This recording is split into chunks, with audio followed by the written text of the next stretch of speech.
Okay, it is my hope that this is live. It looks like both the Twitch and the YouTube streams are working. It is my hope. Excellent. I can hear myself. That's not going to be very professional, is it?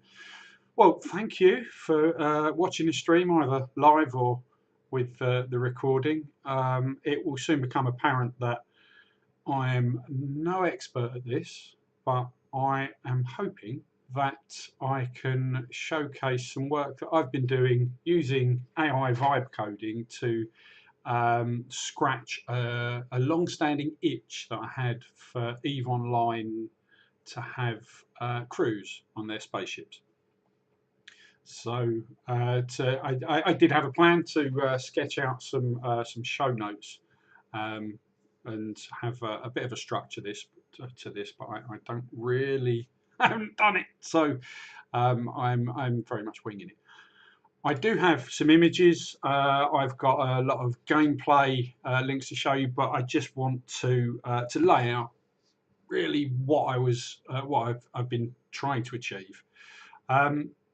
So I have played EVE for decades, on and off, mostly off in the last decade, but very much in its first decade.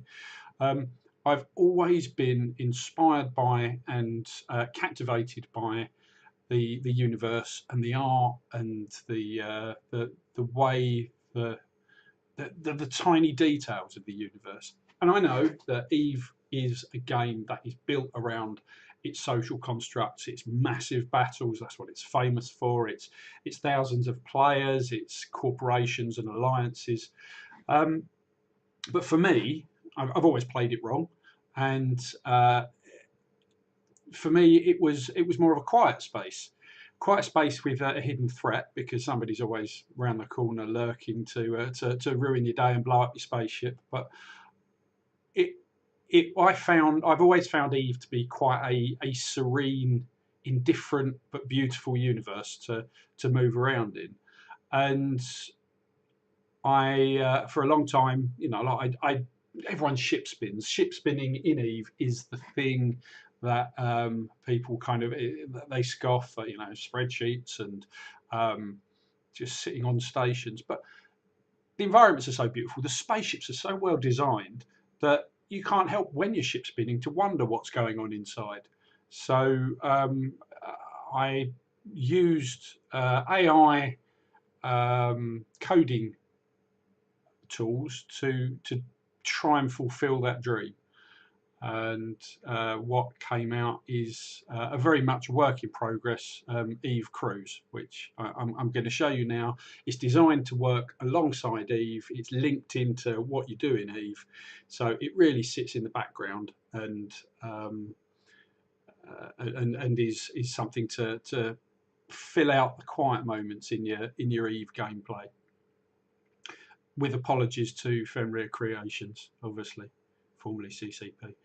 So if I just close this image up, which we no longer need, that was really my filler while I was talking. I'm going to start with a kind of a live walkthrough of how EVE Cruise interacts with EVE Online, and I'm going to start with the very basics. I'm going to start with the rookie ships, the corvettes, because I think that's naturally where the wonder begins. By the time you've got to a battleship or whatever, you've probably stopped paying attention to the finer details of EVE. But when you first start, it is a wonder, I think. And so this is the Minmatar corvette, which is, according to the law, typically only flown by a capsuleer. And if it's a non-capsuleer ship, it would only have a handful of crew at most. So where possible, EVE Cruise has tried to honour that within certain gameplay constraints.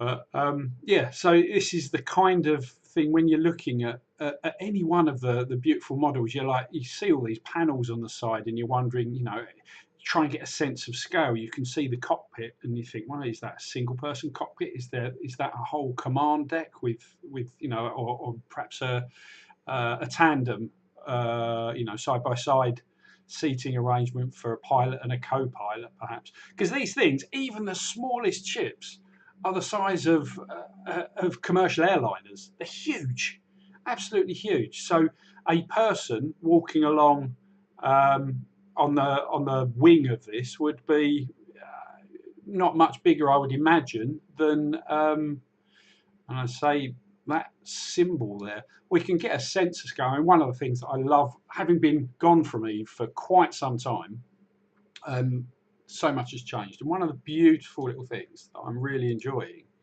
is how slick this information is now that they, the way they show. This used to just be a little pop-up box, tiny little icon, load of numbers. But this is just so beautifully presented now, and you can click through each one, and there you go. It tells you 83 meters on its long axis. So from wingtip to wingtip, presumably, that is 83 meters. So we can extrapolate from that. So each one of these fuselages, I suppose, is probably 20 meters long, therefore sort of 5-6 meters high. So you know, the height of a house, each one. So at the very least, each one of these is a 2-story building. Now we know that a lot of them are going to have, you know, it's going to be full of equipment and power, but there's got to be cargo space in there somewhere. Is the Capsuleer's capsule, and that would probably occupy. I mean, it's down to, who knows. It's in one of the 2 larger spaces, I would imagine. But it is curious, certainly with the Reaper, this Minmatar corvette, how the 2 spaces would interact. Because I'm thinking that, you know, they probably have to. Is there a crawl space through that wing section there to get from the? Obviously, this is crewed because there's a window. Capsuleer doesn't need a window, so that must be for the crew. But moving through in there, do they crawl? I mean, Minmatar are quite rudimentary with their design, so quite possibly. Anyway, I wax lyrical about this because this is the sort of stuff that led me to make Eve Cruise. So let's move on with the Eve Cruise experience. So I've already logged in. It uses the single sign-on. You need an Eve account. Doesn't have to be a paid account because the clever way that Fenris, is it Fenris or Fenris Creations? The clever way the designers have sold us the game is that you can play it for free with limitations, so you can have an alpha clone. And I've largely built this around using an alpha clone, or you can pay a paid subscription, which unlocks lots of other aspects of EVE Online's gameplay. But I'm running this with an alpha clone, which anyone can go and sign up, create a clone, download the client, and hop on and play. So having done that, having signed into Eve Cruise, it's identified that I'm in a Reaper, a Corvette class, which it's recommending that I start with the very basic executive officer. So what I'm going to need in order to run a crew is an executive officer who is going to be my character, the Capsuleer's second in command, who is going to deal with all the messy menial work of dealing with other humans, because the Capsuleer, being a godlike, neurally linked, immortal entity, generally doesn't bother, which is why most players, or all players currently in EVE Online, don't worry about their crew because they don't have to. But presumably someone does. It's the XO. The XO is the individual who worries about the crew. So we need an XO. We're going to select the CR1 Junior competency rating, and that's going to give us 1 officer slot, so they can have 1 line officer to help run their departments.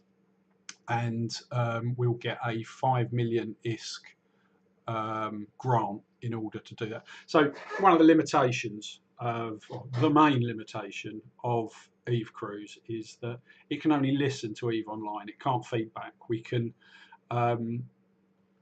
know where the ship is. We can know what the player's doing to a degree based on the API, the ESI pings, the data that come out of the Eve Online server, and we can respond to that, but we can't talk back to it. So there's no simple way to link the in-game currency with the currency in Eve Cruise. So you have to use a little bit of imagination. We've simulated it. It's just a separate ISK currency. There is a way to link it all up, but it's on the roadmap, shall we say. So yeah, for now, I'm going to get 5 million ISK and a junior XO that can command 1 officer. Now I can choose whether I want to go shopping for that officer, or I can just let Eve Cruise decide for me, which for simplicity's sake I'm going to do that. So it's going to pre-assign me an officer, which is going to cost me 500,000 of those 5 million ISK that I've started with. Then I've got to decide what my crew manifest is.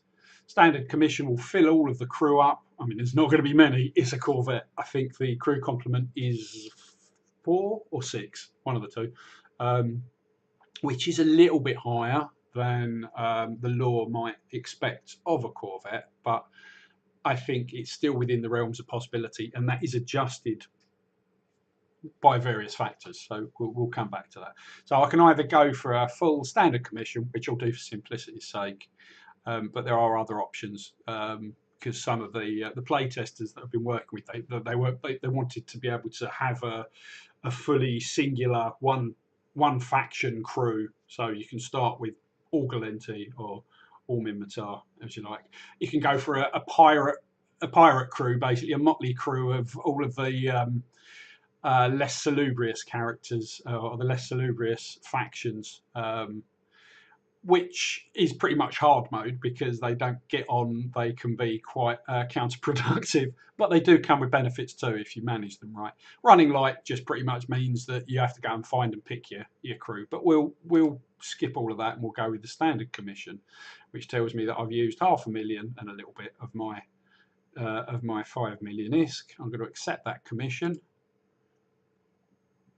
and now my crew is aboard the SSS Suicide Missile, which I hope they won't find too off-putting.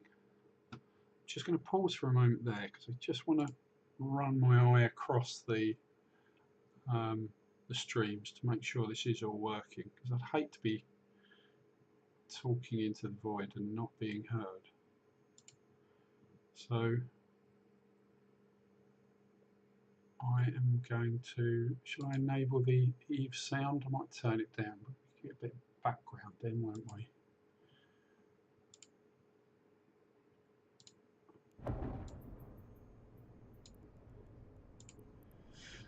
So let's have a quick bounce across the chat channels to see if anyone's actually in, whether I'm talking to myself.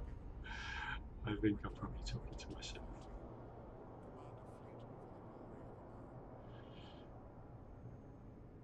All good. I don't mind. Easy this way, no pressure. And I can edit out the bits later that make me sound incredibly silly, which might be all of it. Just having a quick run through.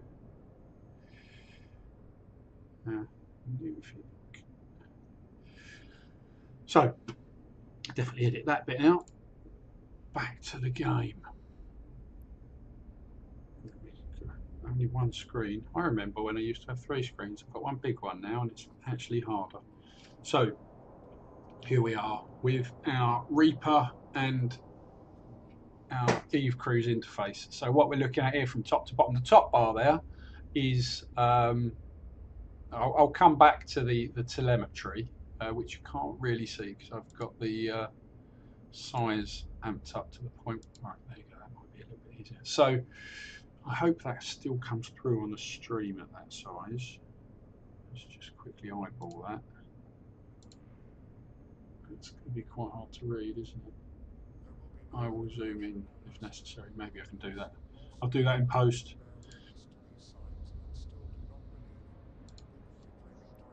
So, from top to bottom, skipping over some bits.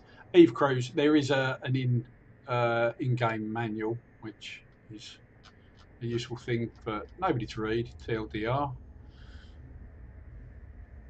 But the important bit to note here, the one thing that it does say in the manual is first thing you want to do is click sync, because there are times when first time it logs in to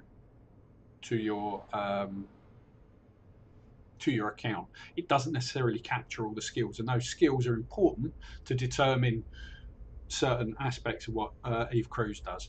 So we'll give it a quick sync just to make sure everything's locked in. As it was, I noticed that my spaceship command skill had been detected, which is the important one to start with, because when you're first looking for a crew, you only want to fill up the amount of crew that you need. If the spaceship command skill hasn't been detected, then you don't get the crew reduction applied to start with, and you'll end up overhiring. That'll all make sense later. So this top bar shows you the ship you're in, it shows what your character is, tells you where you are. There's a little click, 3 things you can click here or just ignore. Because of the limitations of being able to find out what you're actually doing in EVE Online, it helps to kind of give Eve Crews a bit of a hint. So it can provide a more realistic simulation if it knows your shield tank or armor tank. I'll leave it on auto for now because it doesn't make a huge difference, that particular manual bit. There are ones that do. So you can keep track of your finances here. It tells you what your income and your outgoings are. This next bar down, this is your executive officer. Interesting SVG image to represent that. Again, a limitation. We could source some. I could get a load of random EVE Online characters and put them in there, but for now, this is the solution we went with.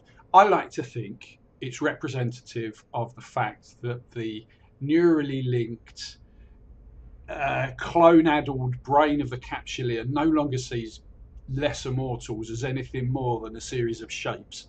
That's kind of going through a neural link filter. But you could also just admit, I could admit that I didn't want to use the bandwidth to generate a load of images. I did that in my previous game, and it's hard work. So the executive officer is she is skilled, male or female? Who knows? Skilled, doesn't identify as any particular gender. Minmatar, no sessions at the moment, but the command style is pragmatic, which essentially means that there are no modifiers to anything. There are other different command styles that you can get in some XOs that will impact the gameplay. Loyalty ceiling. So the core conceit is the crew is managed. If we skip forward down to the bottom, you can see resilience, morale, and loyalty. Those 3 things are central to the entire the entire Eve Crews concept. That is how the crew is defined. So resilience is essentially their health. Morale is how effective they were, how happy they are with their lot on your ship, essentially. And loyalty is what they think of you as a Capsuleer. Now, at the moment, we've got a fairly average crew. They've come aboard. They're in relatively good shape. They're moderately upbeat. They're not particularly downbeat. They're about to go on a spaceship into the unknown. And their loyalty, they're fairly indifferent to the Capsuleer at the moment. The Capsuleer has done nothing to win them over, so we've got 28% loyalty. We can modify and change that as gameplay goes on. You kind of earn their respect and loyalty. Resilience will go down by default unless you take steps to avoid it. And morale, again, responds to your choices. you can see that it has assigned us, this is the hierarchical view of our officers. So you've got Skeld at the top there, only 39% loyalty to the Capsuleer at the moment, so we need to work on that. The last thing we need is an XO that doesn't really back us. We end up in a bit of a sticky wicket then. Mutiny is a possibility. So the chief engineer, also called Skeld, might need to expand the naming database, but you know, everyone from Russia seems to be called Vladimir from from my point of view. So it's not out of the question. Everyone from England is Smith or Jones. So anyway, casual racism aside, I lost my place. So this is the bridge tab. We need crew though. You can see that we've got four out of 6. So we've got 6. We've got a capable crew as it stands. But we can go to the crew tab and you can see that these are our different departments. You've got engineering, security, and medical. Engineering is depleted because they've only got 2 or 3, so down to 66%. Security also, they're critical because they're down to 50%. Medical is full, so that's nice. Now we can tweak and play with this. What I will do is I'll just quickly go to recruit and we'll just fill up on whatever's here. Let's just go with, can we get no? Oh, I can hire some naval ones to keep them ship shape. So standard conscripts are your routine every day. Not particularly happy to be working in space, but you know, it's better than starving. The naval enlisted sorts are there. They're the dedicated military or ex-military. They've gone through all of the proper training and they are they come with some benefits, but they are more expensive. Or you can press gang some randos from the lower decks in the space station. They're not very good, but they're cheap. Let's go with some naval guys. I won't bother to dictate. You can dictate which race you want them, but I'll just throw in a mix because it's more interesting. And we will put them, well, I could put, actually, just for fun, let's try and upset. Right. So I'm going to just have a look. Every officer has a characteristic. Right, so Skeld is corrupt.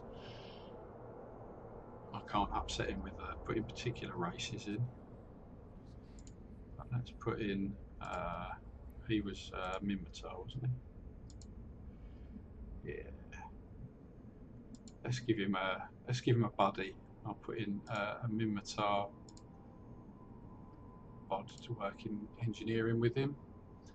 And for our security officer,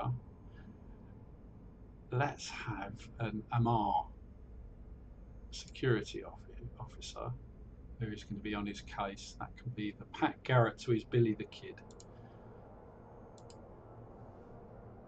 So now we've got a full crew.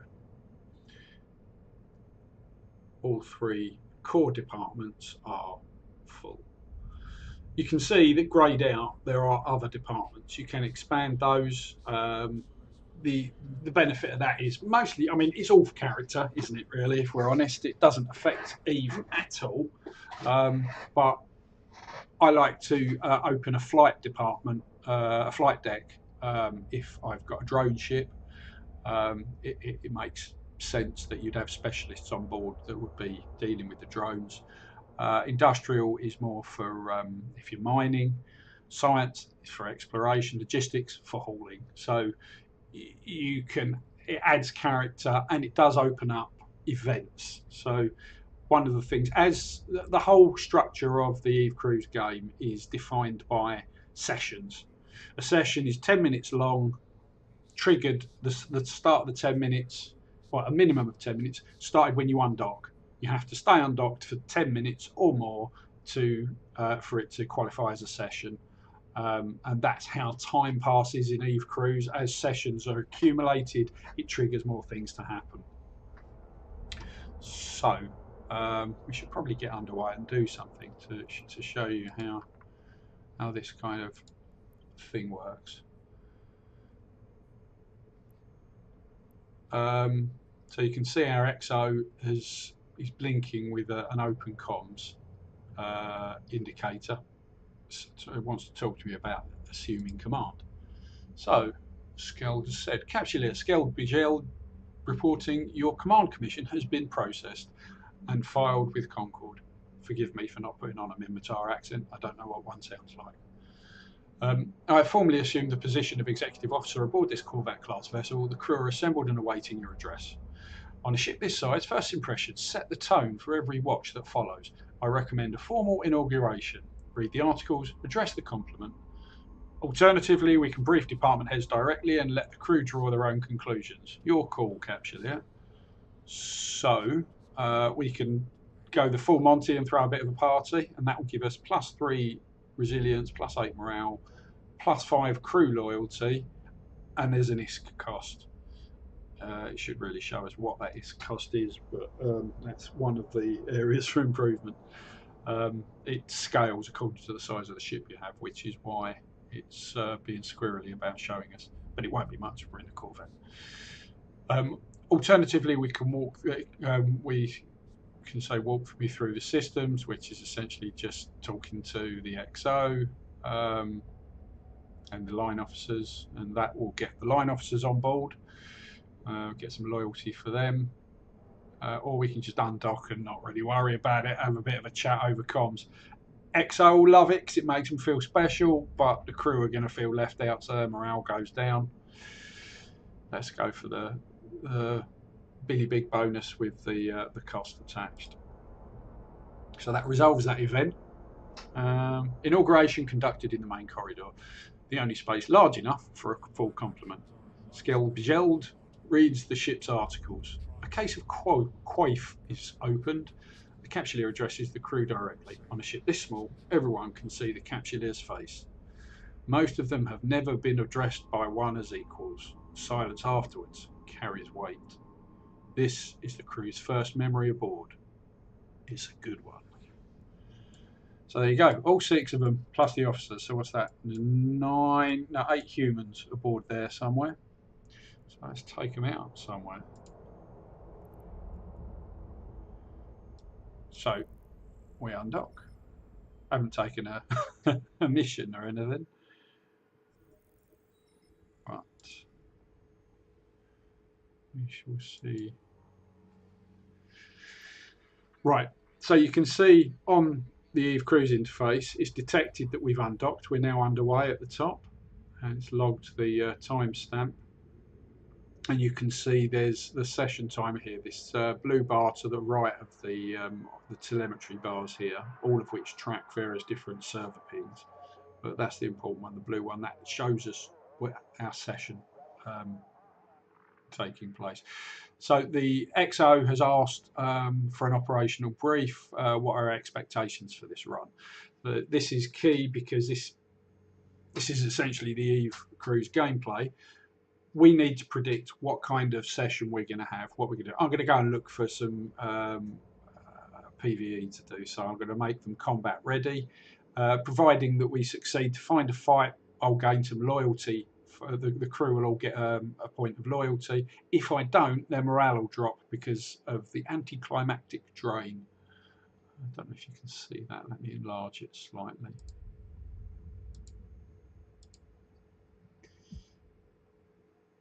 So there you go. We are now combat ready. Let's see if there's a... Oh, there you go. There's a drone site. That'll do. Drive active.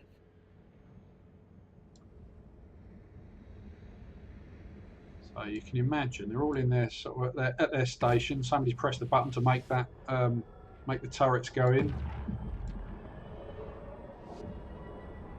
All the things that the Capsuleer takes for granted. You know, we just press a button and it all just happens, doesn't it? You think it just happens by magic? No. There are people aboard. Honest.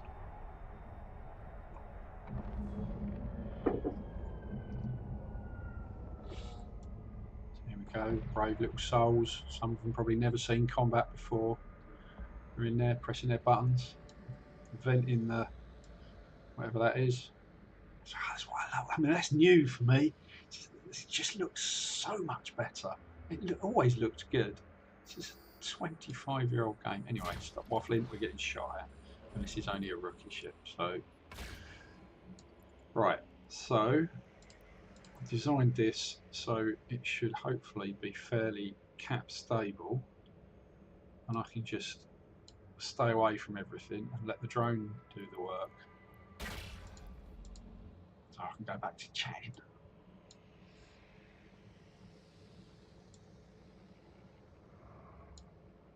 So what's my range? Oh good, yeah, I've clearly, it's a coward's build. I'm going to stay as far as I can away from them all and shoot them from over here, and the beauty of that is it paints them for the... Right, so that guy is now our victim. Oh, did he die? He died. No, just went out of range. Right, let's get back closer. We need something to orbit.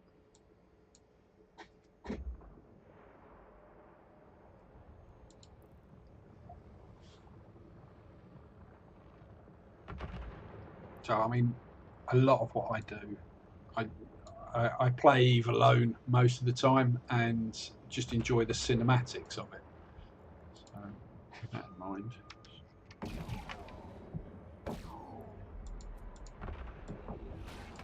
And now I can't use the camera.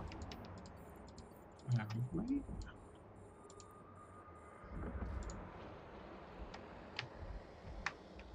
That's better.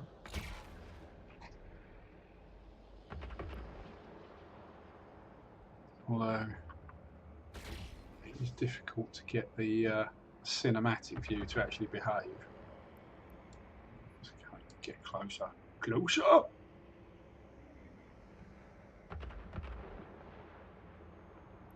Let's get in there and see what they're doing. Oh, not that one. Oh, somebody shoot the camera, man.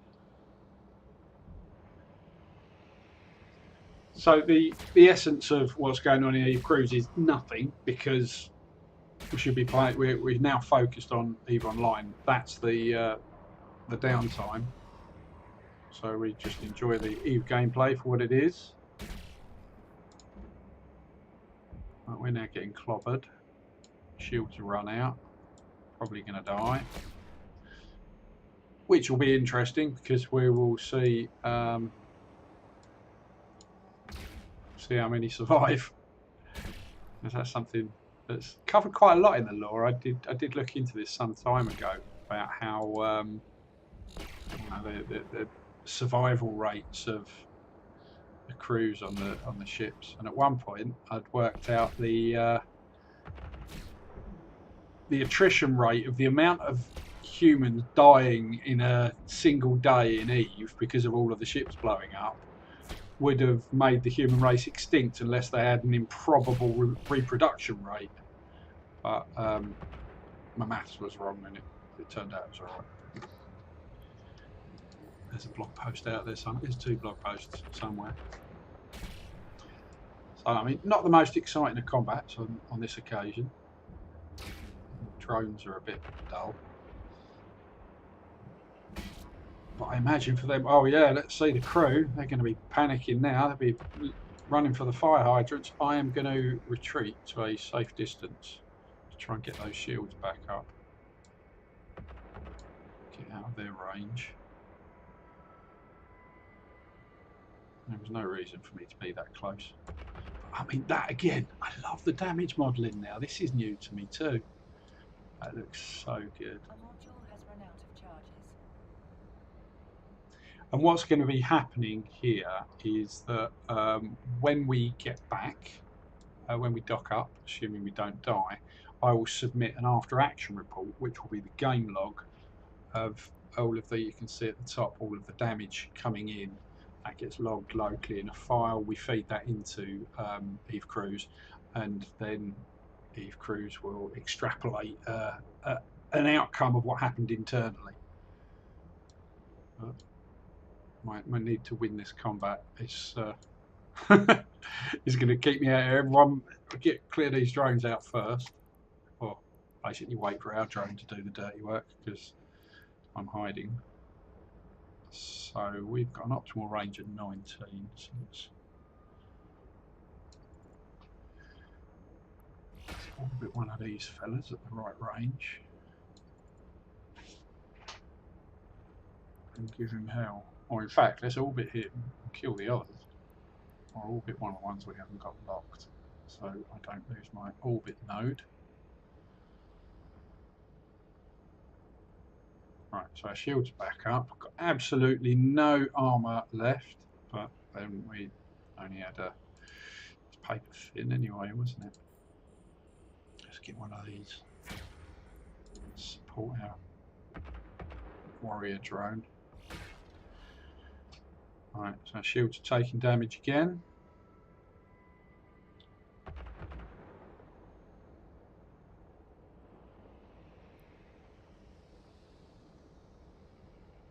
Obviously, I've had to make some compromises with the screen estate in order to be able to show what I needed to show, so you can't see the right hand side of my screen, but that kind of, it's just a load of text anyway showing you the overview, when all the pretty is on the left side of the screen.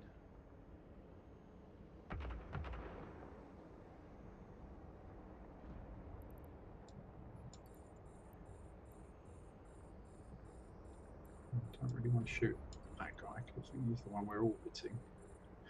What I should have done is used a Velator, which is the Galenti Corvette, because it has two drones, and if I'm going to hide at range, then I can get a lot more. I can get through some little PvE missions a lot quicker with more drones, or we could upgrade to a bigger ship. But I kind of want to do that as we go. But while I feel safe. So this is where the PvPers might like it. Encourage the PvEers to do this. They'll pay less attention to their game. Because I'm now going to, whilst in the middle of a combat that I assume I'm safe in, I'm going to have a look at the personal integration dashboard, which will analyse how my crew are getting on, essentially. So it's warning me that there is a cultural flashpoint in that we've got 33% of the crew are aware a Minmatar, and my character has broken some laws. I honestly, I think I did faction warfare sometime a long time ago, and I fought for the wrong side. I've tried slowly to repair it over years, but basically I'm a wanted man in the Minmatar Republic, and my Minmatar crew are aware of this, and as a result aren't particularly warm towards me. On top of that, 50% of the crew are Amar, which might result in some issues, but it doesn't seem to be flagging that at the moment. So that's probably a good thing. Maybe they're separated, they're in different departments. You still fighting? Not even paying attention now. Is anyone shooting anyone? Right, we're all both our wheels. Let's shoot that guy. No, I think that's the one where I should probably shoot the guy that the drones are fighting.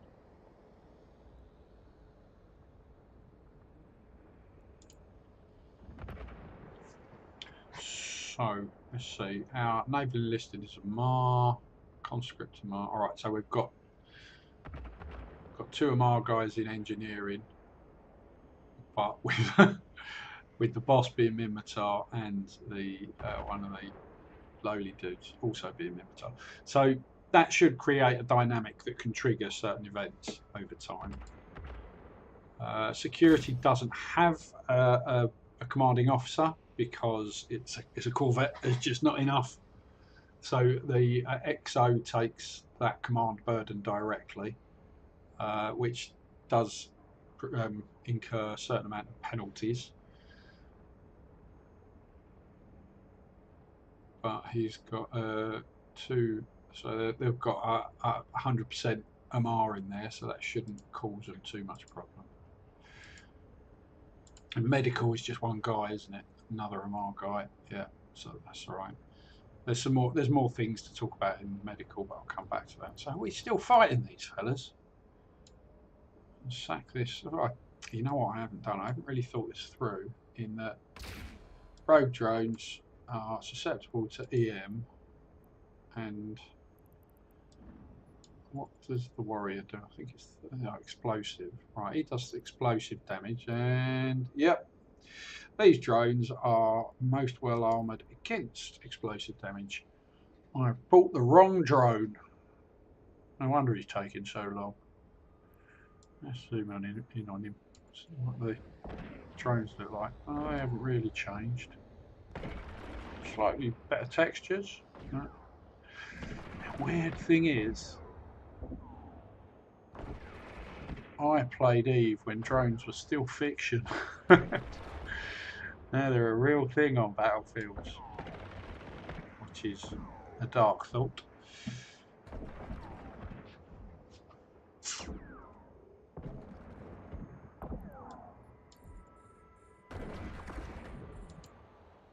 Anyhow, so we're not seeing a huge amount of exciting interactions on the within the crews because we haven't got much of a crew. We've started small, but it's less overwhelming then.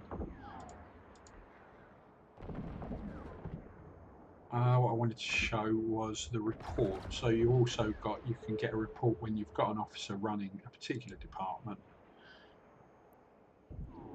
So Skeld Score reports that the engineering department's holding together by discipline alone. I don't know what his problem is, because what's he talking about? Morale 68%. It's gone up.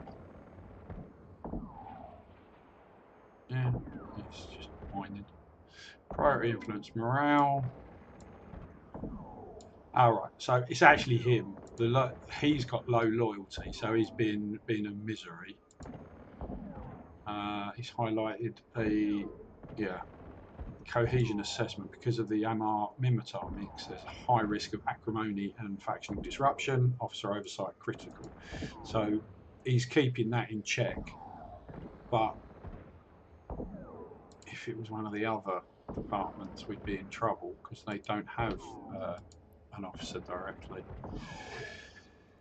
Anyway, we're going to kill this drone. Crikey. No, we're just going to give everyone motion sickness.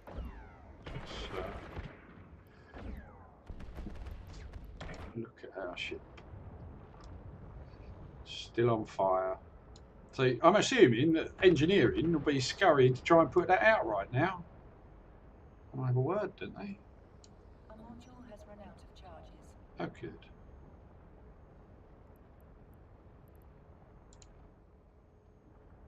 So this is the most underwhelming space combat ever. It's looking like it's a bit damaged.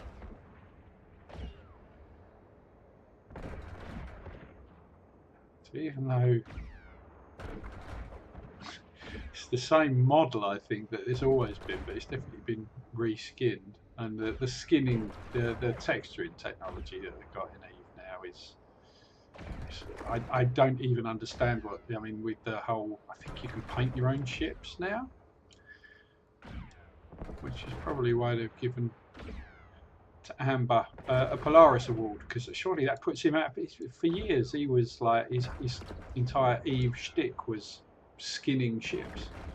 Now they've taken that away from it, giving him an award. I don't know, I think he's got a stream now, isn't he? He knows how to do this.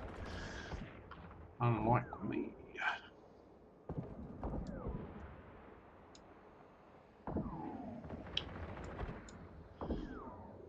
Just die.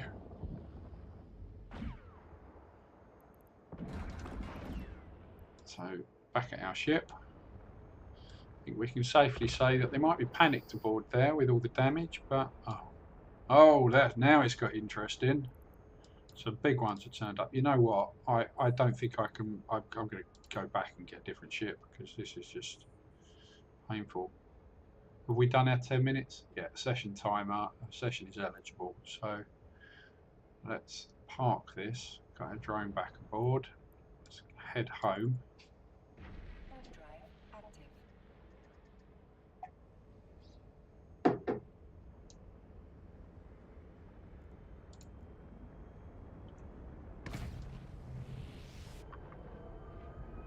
See if everyone aboard has survived. Because that's part of the, depending on how much damage the ship takes. And again, this is a little bit woolly because that doesn't actually get reported by the API that Eve outputs. So Eve Cruise is going to try to piece together what might have just happened. We've told it that we were expecting a combat. It does monitor what it can, like bounties that come in can sometimes give it a clue that there's been a combat going on, but there's a delay to that. So depending on how long, if you have a quick combat then come back, it's not going to know. Kill mails are almost immediate, but there was no PvP, so no kill mails have registered. So we just got to wait for it to recognise that we've docked, because that particular ping happens quite quickly. There we go. So it's detected after action report, no casualties. Well, that's lucky. Nothing to flag. The crew are tired but intact. I'll have a full status report by morning watch. Whatever. Morning. We're in space. When's that? But departmental logs are incomplete. Crew after action reports pending. So the essence of that is my XO has given me a reassuring bit of fluff because he doesn't actually know, he hasn't checked in with everyone yet. That is essentially going to happen now, because I'm going to go into the tactical data recorder interface that's just popped up, and this is a glorified way of reading the game file. Essentially, we're looking to provide, this is a sort of a slightly metagamey way. It's explaining how to get the game log. So I just click on that. That's opened. You probably can't, I assume you can't see on the stream. No. So it's opened a Windows, my Windows Explorer, and I need to go and follow that navigation advice there and find my game logs. It's already sitting in my most used list, and then click the top game log and it will read that.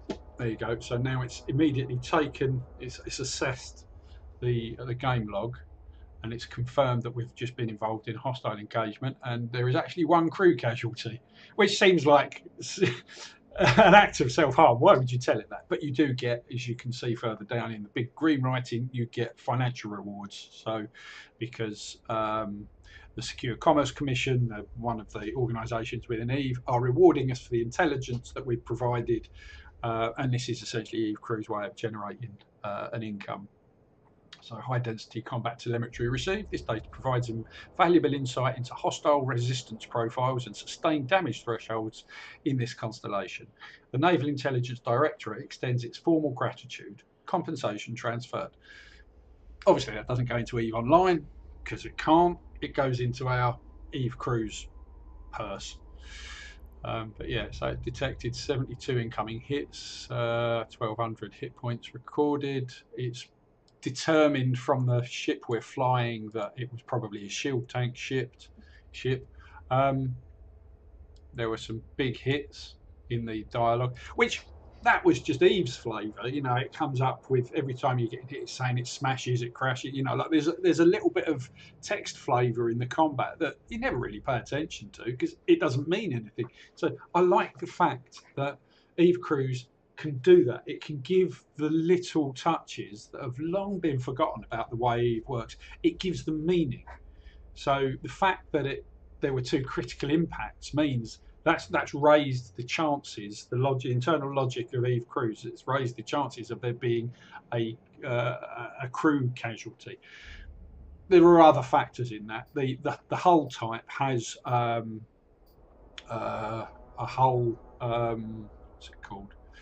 Hull integrity multiplier. So the bigger your ship, you know, if you're in a massive battleship, you're going to be deep within the bowels of that ship. Something hitting the outside is probably not going to make a a hill of beans. It's not going to hurt most of the crew. They're much safer in a battleship than they are in a bit of tin foil like a Corvette.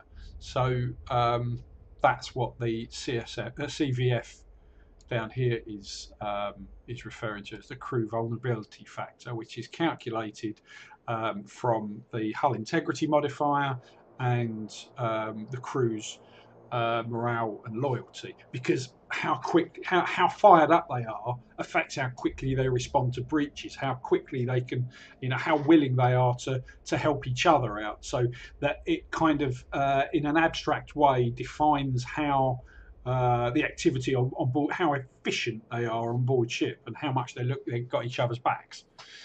So yeah, the end result of that is that it's determined that there was a casualty, and alas, Torvak Bejeld, possibly a relation to Skeld Bejeld. Really got to get more names. But maybe they would hang around together, wouldn't they? Families travel together, work together, which makes it all the sadder. We're getting into Saving Private Ryan territory now. These people are all related. So yeah, looks like we've lost an engineer. Well, interestingly, it looks like why is there 2 missing? I thought we crewed up before we left. We shall find out. Right, so anyway, I'll acknowledge that. And we'll go and, so we've got a bit of cash, which is good. It's not actually come into our purse yet, which is either a bug or it's not registered until the next session. Noted. Oh, hello. There's an altercation on deck 4. So the XO is pinging me on comms, which I can see from both the XO card in the middle of the screen, but down at the bottom you can see that the comms tab is flashing as well. So what's happened on deck 4? Altercation on deck 4. Security chief reporting. We have a situation in the crew quarters. Words of exchange between some of the newer Amar intake and a group of the original crew. It's been contained a group. There's only 6 of them. Okay, so there's some limitations to, I need to tweak some of the language use in this. It's obviously, most of it's been designed with a larger crew. Even frigates will have you'll have a dozen people, so a group would be viable. But when you've got a team of 6 people, of which at least 1 is now dead, group seems a little bit of a stretch. It's been contained for now. I need to know how you want this handled. Right, so separate them, reassign quarters. Yeah, one of you can sleep outside. Make an example of the instigators, arrange a joint work detail. So, loyalty hit for the first. Friction reduce. Well, I'm not going to choose reassign quarters from a role-playing perspective because that's just ridiculous on such a small ship. There's no quarters. They're all they're sharing a hammock.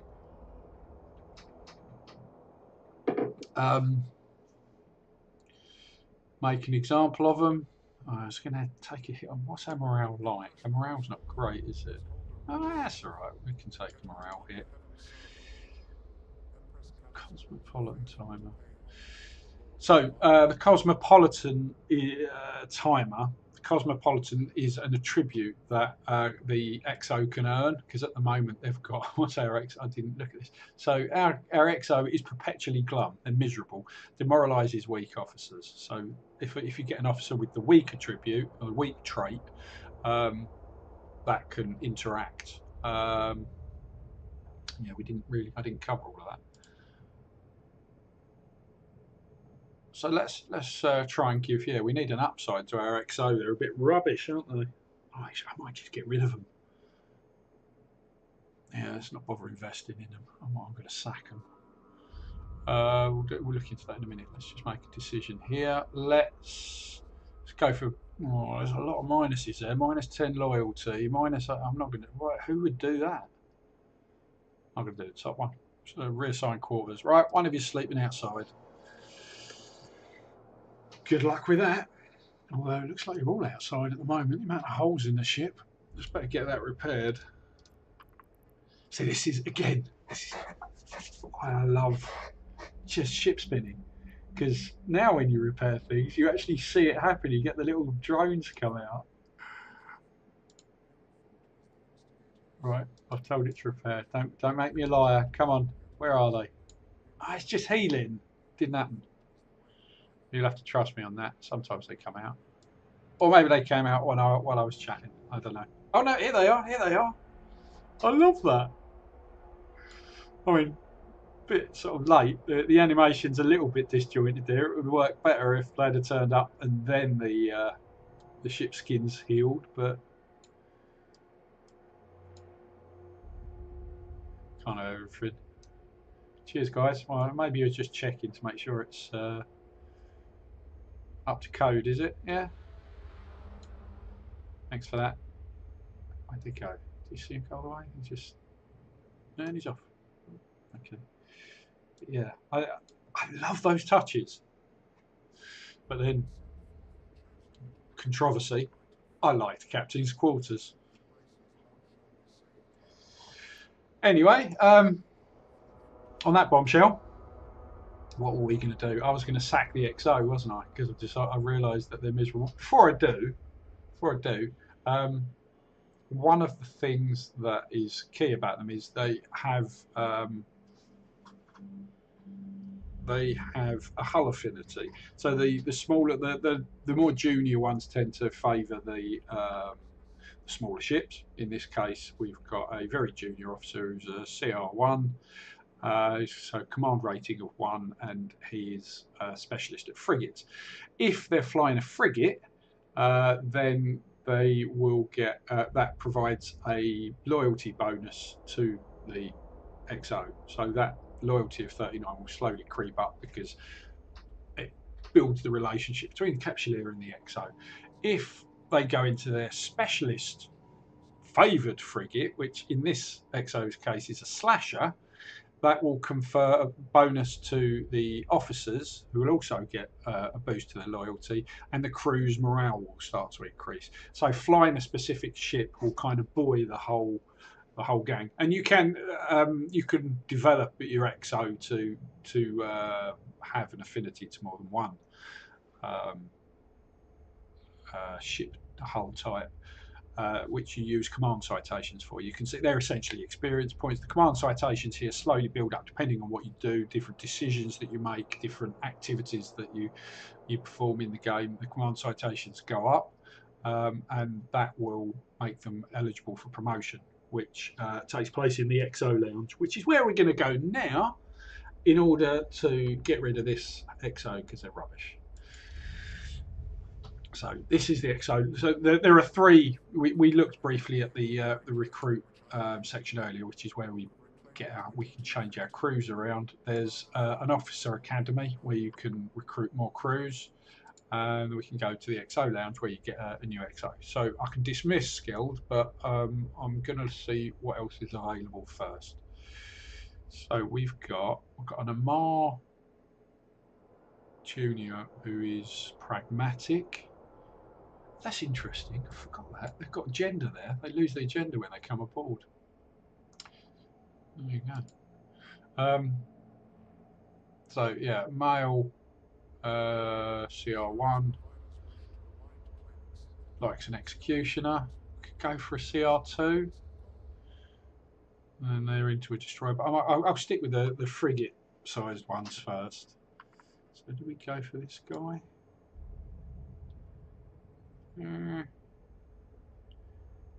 Why won't it let me? Can't I commission? Oh, do I have to dismiss? Right, do I dismiss or place on reserve? No, because that's going to cost me. Yeah, no, let's just get rid of them. Off you pop. Dismiss skilled. It's going to cost 10 morale and 8 loyalty. Well, rip the band-aid off. Off you go. Right, let's get Seraph in. Who likes an executioner? Pragmatic. Can't see a downside. Right, so we've now got Seraph Mirath. Frigate doesn't have any characteristics, which between you and me is a bit of a bug. It should have 1. I'm not going to complain. It's better than him being miserable. You might develop one later. Or maybe they're hidden now. I can't remember. You have to learn it. So it's the thing with vibe coding. It happens at such a pace. It's absolute heresy because there's not. I haven't properly play tested things. You get so many ideas and so many concepts that you can just ram through and then figure out. When it doesn't matter. Obviously, you wouldn't do that professionally and commercially. You'd have a lot more quality, a lot more QA going on. But yeah, when you're just doing it as a hobby for fun, it's like it's addictive. It's so addictive. You can just as quick as you can think of things, you can just rub the lamp, and the genie pops out and goes, "Yes, your wish is granted. Here you go." Anyway, a quick check into the stream, see if I'm still talking to myself. Oh, someone's in. Oh, Revere. Hello, Oh, Revere. Sorry if you've been there for a while and I haven't noticed. What are you saying? Can you threaten to improve their morale by forcing them to go out and clean the ship? Only if there's an event. I mean, we could literally put an event in that does something similar. There are, or it's a decision. Like we've effectively just done that with the altercation on deck 4. I've pretty much told one of them to go and stay outside. Will they offer to bake a potato or cook gastrolate if tie-dye goes below 10%? Well, the good news is that Eve Cruz would be entirely unaffected by tie-dye and will sit and do nothing at exactly the same speed, whatever tie-dye is doing. But there are certain events that take place only when you're in space, only when you're doing certain things, which I designed around it more being for like mining, which is a fairly sort of mundane experience by and large. Not a lot happens for a long period of time, so it's quite interesting. It gives a little bit of interest if you get an event ping up occasionally that an interesting ore is found, or someone's secret stash, like a pirate secret stash, is discovered on an asteroid, and all this kind of thing. So it generates a bit of content for miners.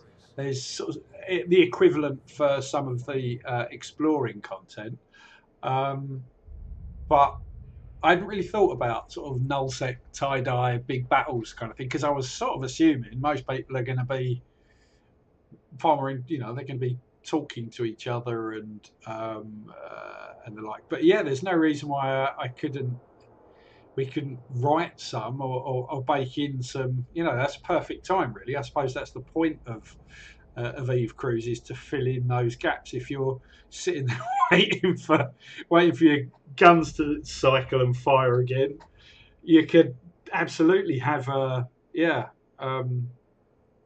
have some kind of event around that, have some kind of gun crew related accident or something. Yeah, I like that idea. Thank you. I'm going to steal it. I'll see what we can put in. Rogue Gamer 1 over on YouTube. What is this Eve Cruz? Is this some kind of mod? Well, first of all, welcome Rogue Gamer 1. Thank you for the question, if you're still there. So this is it's a browser-based game linked to EVE Online. It's something I developed just on a whim, really. The short answer is it's a browser-based mini game that it complements EVE, and you need EVE to play it, but you don't have. It doesn't affect EVE in any way. It's just a bit of fluff, really, but it's something that I've always wondered and wished about. And long time ago, I wrote several blogs around the idea of introducing crews. This was before alpha clones. It was my alternative pitch for alpha clones, rather than having an alpha clone, I proposed the idea that you had non-capsuleer ships, and you commanded a non-capsuleer ship, which would be different in various ways, but it would have this character to it. It wouldn't be as powerful as a capsuleer ship, using the same hulls, but anyway. So yeah, I did a lot of sort of amateur design work back in the day and blogged about it, and then 15 years later, AI happened, and I happened to be listening to a podcast. Rix Javix and Crazy Kinix, who I used to sort of blog alongside back in the day. I was at a garage. I had a flat tire and nothing to do, and I was like, oh, you know, the guys have got a. Oh, what happened then? Yeah, the guys have got a podcast. So I tuned in, and it kind of I wasn't playing Eve at the time. I hadn't done for quite some time, and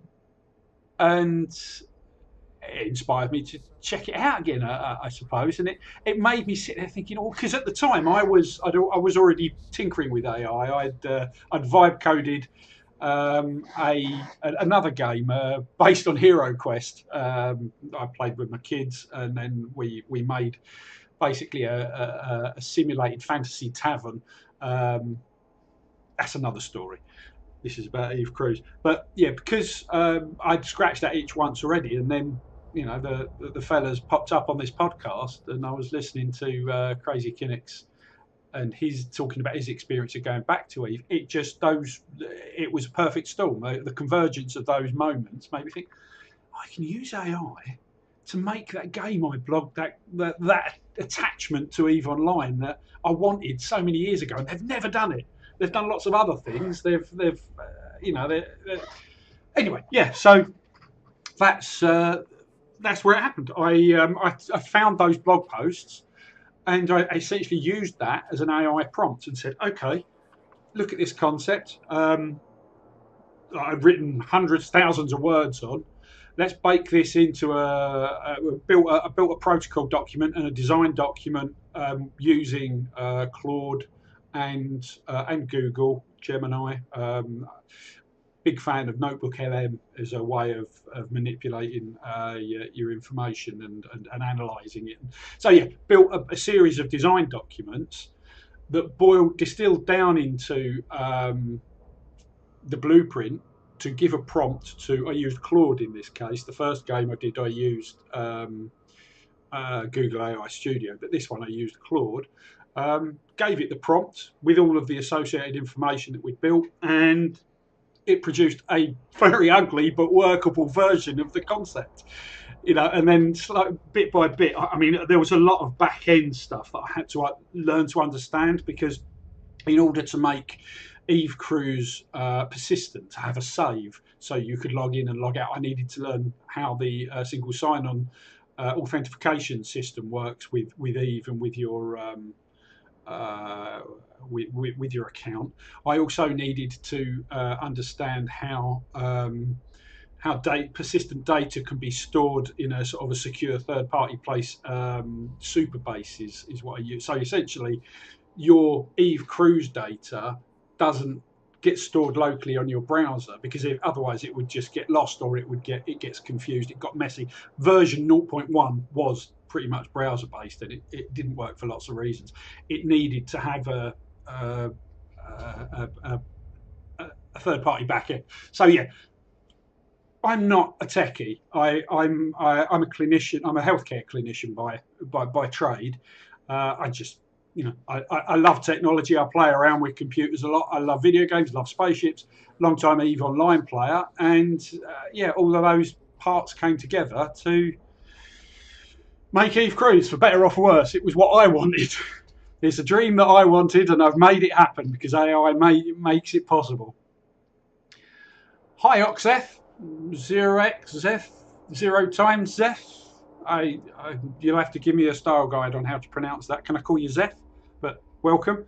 So yeah, that's the story of how Eve Crews came about. So yeah, I should probably get on with showing you a little bit more, shouldn't I? If there's no further questions. Zeph. Yeah. Okay, Zeph it is. So we've just been out on one quick journey with in our Corvette and our crew. We've lost some of the crew, I think. So I need to replace them, don't I? So what's the state of play? So yeah, we've lost 2 people in engineering, which is odd because the after action report only mentioned 1. So let's go to the log and see how that happened. Oh right, and I also sacked my XO because he was miserable. Let's see what happened. Right, here we go. As soon as we docked, because so session 1 log docked at Mandori, all departments checked in, no issues, crew attrition for low officer loyalty. Right, yeah. So our chief engineer, our corrupt chief engineer, who has low loyalty, has affected his department, and 1 crew member deserted dockside. That's where the other one went. Didn't notice that because we were busy licking our wounds from that battle. The stand down wasn't clean. Now, to be clear, I haven't written a lot of this. I've influenced it, but it's mostly AI generated.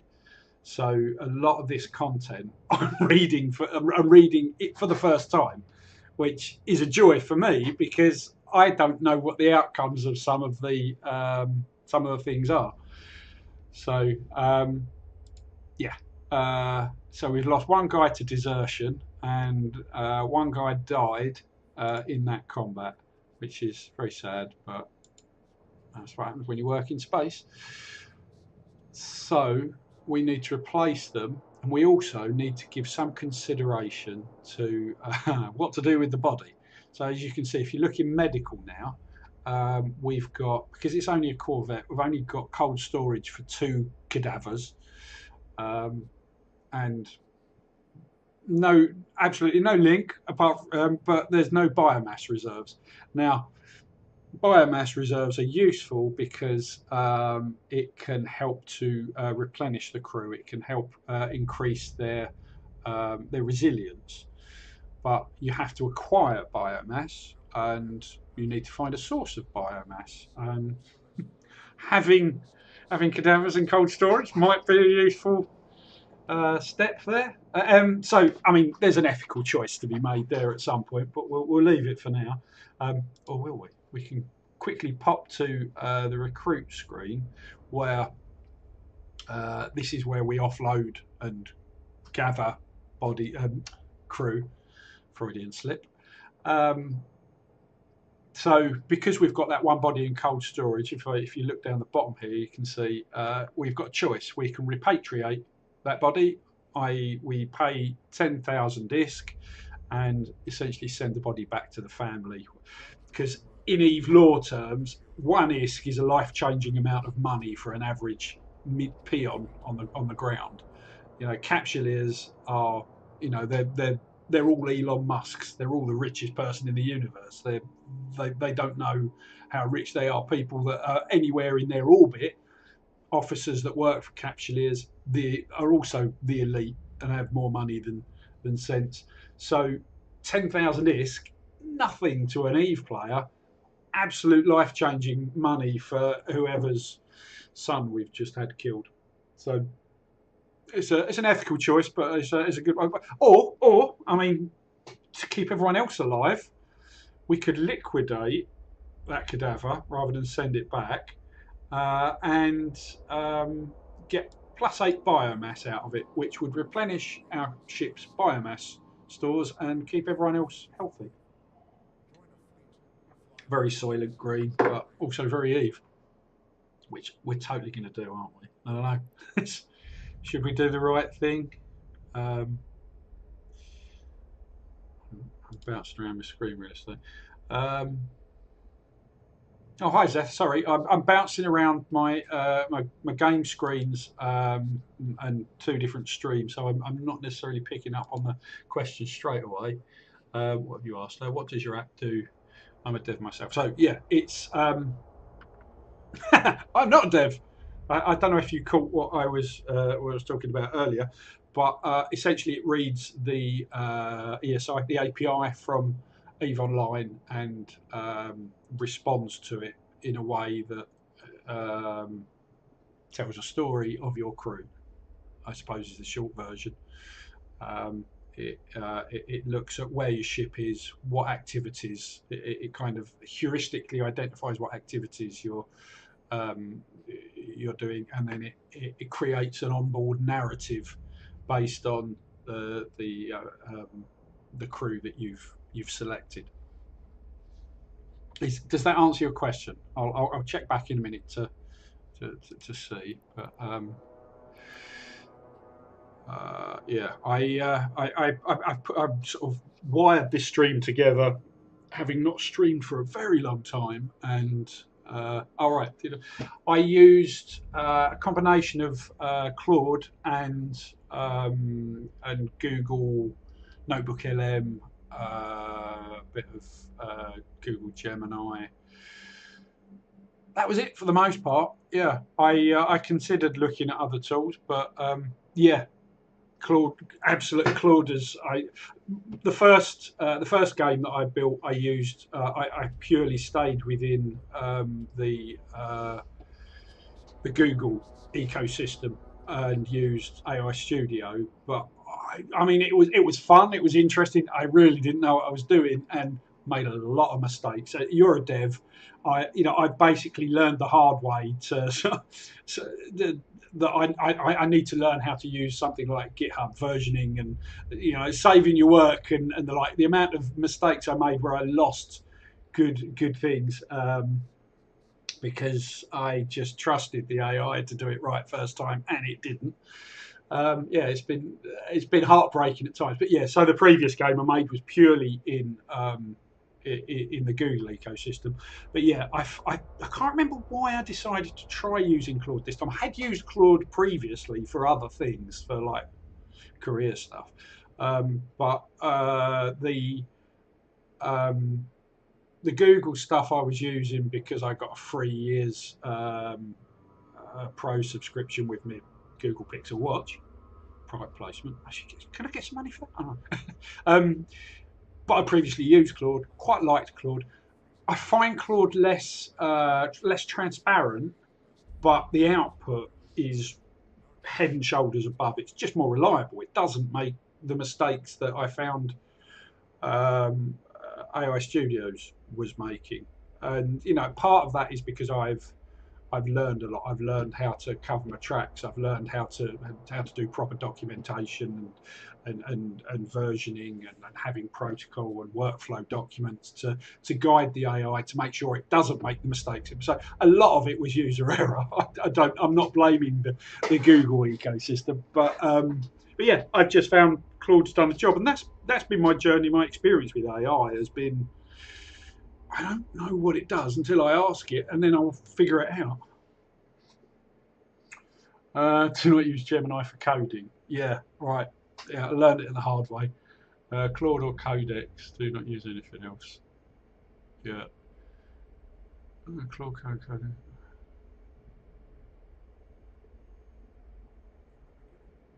Yeah. Okay. Good. Well, I stumbled across that by experience. Yeah. This has been. I still use. I've still been using the Google stuff.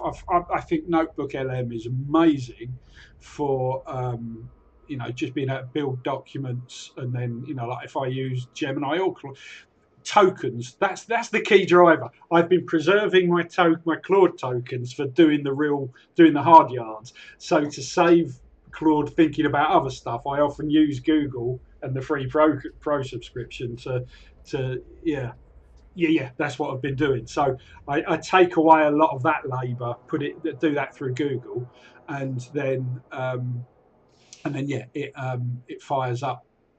It allows me to take that to Claude. Although what I find quite amusing, and I know I shouldn't anthropomorphise AI, but I'm fairly sure my Claude at least hates Google because. Or Notebook LM, which it now refers to as MLM, I often get it to validate the suggestions or at one point I was using Notebook LM to generate the prompts for Claude, but Claude started picking them apart and saying, "No, that's not going to work. This has been completely manufactured. This is made up." And now I run two concurrent Claude sessions, one for doing the coding and one for doing the validating. So I do a lot of the work in Notebook LM and my Google Gem, my Gemini Gem, and various other places. But I'll always smell test it with Claude, and Claude will always go, "No, that's crap. It's made that up." And but it works. We've got a process that works. Am I using the app or in the terminal? I'm just using the in the cloud. I've tried, I experimented with using like trying to build something offline to try and save my tokens and do it the cheap way, but that experiment didn't go well. I used Llama and Quen and various and that just I found the problem was it was so slow comparatively speaking, and the context window was much smaller, and it was just punishing. If you didn't get it exactly right, you would wait a lot longer for a subpar output when I could have made that mistake in the 10th of the time with Claude and then corrected it and got on with the next thing. So yeah, it doesn't. Yeah, it didn't work. Yeah, you're right. I don't have the rig for it. Anyway, I should probably. Oh, you know what? Might need to move my webcam. Looking up at it like that's giving me a crick in my neck. So I should be doing streaming stuff whilst chatting, shouldn't I? I was looking. I'm gonna liquidate this body and see if I can get away with it. Right. Well, nothing's triggered. I think I didn't alert the authorities, but now if I go to medical, yeah, see now I've got bioload active. My dead crewmate has now been turned into medical supplies, and that will give me +1 resilience per session for each of my departments. So now hopefully we'll see that resilience, because that drops by, I think the default is it drops by 3 every session unless you find ways to prevent it. And the only way generally, excuse me, that you can restore your crew's resilience is by cycling them for new crew, which you would do if you go to where is it? It's here now, isn't it? So crew rotation, you can when they get tired, you can boost their resilience by pretty much swapping some of the crew out, but it'll build them up again. It will give them better resilience and morale, but their loyalty will drop because the guys that you've been working with are now rested. The other way you can do it is you can maintain 2 crews. You can stand crews down, put them you can billet them on shore leave and leave them at a station to chill out, get some fresh legs on, and then drop them off somewhere else and come back and get your other guys.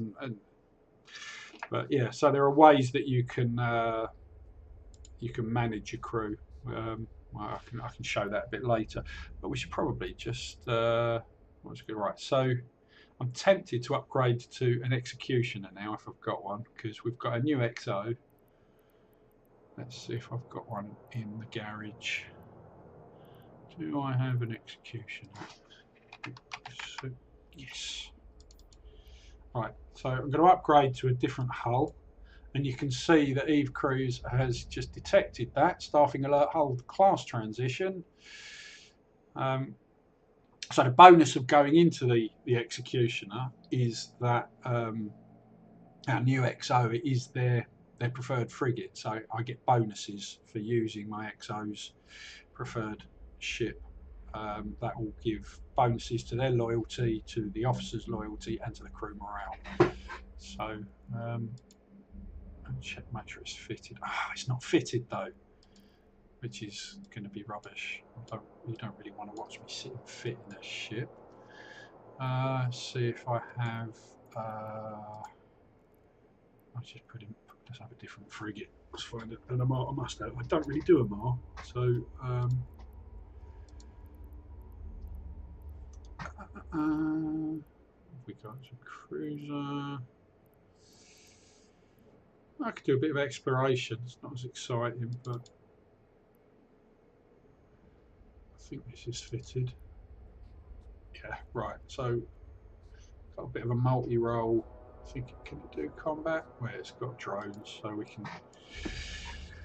So we use our magnate, which doesn't get all of the bonuses for the XO's preference, but it will get the XO. It will cheer the XO up even because he's happy in a frigate. So I need to manage the crew. So at the top, yeah, it says manage the crew because we've only got 2 of 9 now. The crew complement has obviously gone up by quite a lot. We only needed 6 crew for the Corvette. Now we're in a frigate. The requirement is 17 in total. Which, I mean, it sounds like a lot, and I did hand-wring about this a bit because I think some of the law sort of suggested it was slightly lower. Non-capsuleer crew is much bigger, but if you look at the size of the damn thing, it's the size of a skyscraper. So it's, if you get on the assumption that those shapes are windows, those are decks there. You know, this thing is as long as a Boeing 747 and as high. There's ample room for hundreds of people in that, you know, if it was a passenger jet or something. So to have a crew complement of 17, in fact that's halved because the law shows that the crew complements are quite higher in non-capsuleer ships, and the way that we've accounted for that in, say we, it's me and some AI, but the way that we've accounted for that is it takes your spaceship command and your in this case my Amar frigate skill, which is capped at 4 for both because it's an alpha clone, which has given me a 40% crew reduction. So if this was a non-capsuleer ship, there would be, well, what's that, 30? This would be a crew of 30 or so. So totally within the law, as you know, well researched. I can show you the evidence for this. It's all in my notebook here then. But yeah, so I need to crew these guys up. Now I can do the long slow road, and you can see now I've got 1 conscript under the chief engineer, 2 guys in security, 1 guy in medical. I can take as much or as little time as I like to do this, but in the interests of, I mean, is there any preference on from the shop floor as to whether I faff about with crew composition or whether I get out and try and get killed again? What's going on? If a ship dies, does the whole crew die as well? Not the whole crew, because the law talks about there being escape pods. So there is an attrition rate that depends on a number of factors. Again, your spaceship command, your hull, and the kind of hull, and the crew vulnerability factor. The hang on, get the screen up. So we go down to the crew status. So in here, you can see that this is where the crew vulnerability factor is calculated, and it's a factor of the morale and the loyalty and the hull up the top. Where is the, so the hull integrity multiplier. So all of those things have influenced the crew vulnerability factor. That shows how. Why am I seeing old footage of my stream? That's weird. Anyway, you guys are still seeing the stream, aren't you? I must have somehow rewound it. I don't know. Sorry, getting distracted by the technology. So yes, the crew, not all the crew dies. There's some logic behind how many survive and they make it back to the same station that you would, I mean, there's a certain amount of narrative license that goes on, because if you're in the middle of nowhere and if you're not podded, then you might go anywhere, but they kind of go back to wherever you go back to. So I don't know, maybe their escape pods somehow follow your capsule. I've not really thought about that, but yes, some of them survive. Some of them survive because that's what the law shows. We're still broadcasting, aren't we? Yeah, good. So let's get out and do some exploring then and see. Oh no, I need to need to get the crew up first. So I am just going to throw any bugger on, I think. Let's just let God sort them out. So we're currently got standard naval or press gang. Oh wait, let me have some clandestine. Let's get some pirates on board. Why not? These pop up occasionally. You don't always see these. So what this is showing me is that there are some shady contacts that are available at the moment. I can hire some Guristas operatives or some Blood Raiders zealots. They come with bonuses if you've got enough of them on board.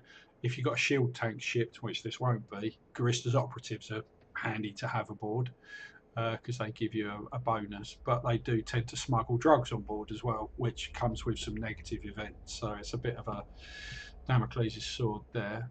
Blood Raider zealots, they are they can kind of support the morale drain side of things, because if your crew's morale goes down, bad things happen. They don't get, they're not bothered by death.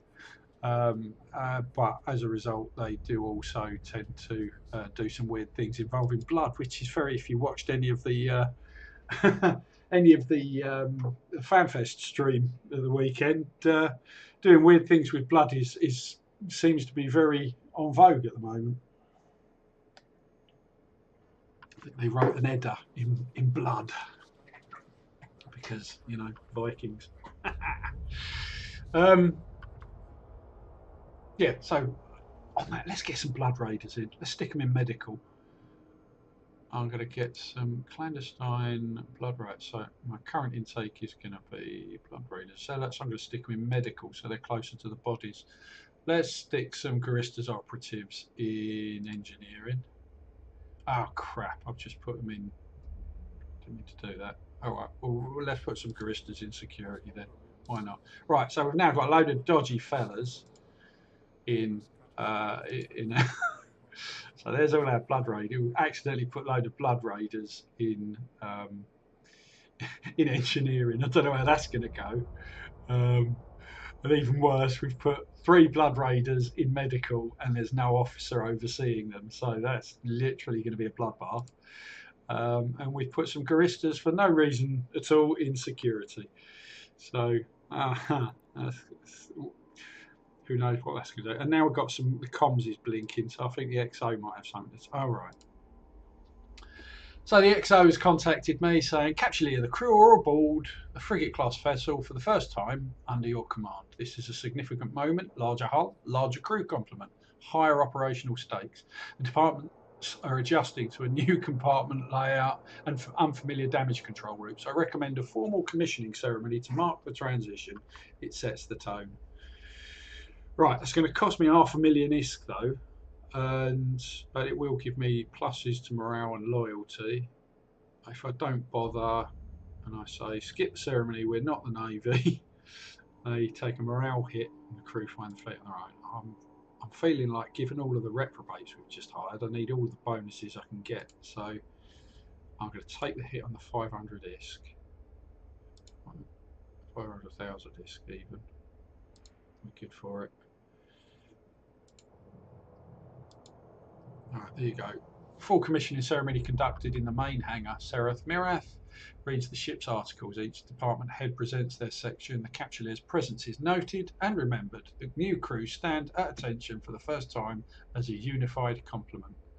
The ceremony costs ISK, but buys something harder to quantify. Yeah. The ship full of pirates.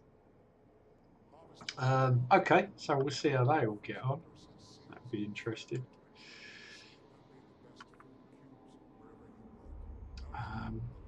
Just check through my stream chats.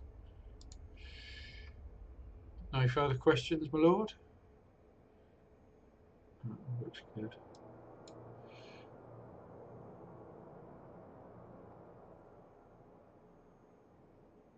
So, strange things are afoot in a circle. Okay, alright, that's better. Apologies, my my YouTube stream was doing peculiar things. I hope you guys are still receiving. It looks all alright. So, what was my thread? How people do this for hours, I do not know. I'm finding streaming quite quite arduous. So, one thing I wanted to cover quickly was the cargo hold, which I haven't even discussed yet, because this is one of the other key triggers to events that take place. A lot of Eve's cargo is just it's inert, isn't it? It doesn't really do anything. It's just tradable stuff. It's just mission. It doesn't mean anything.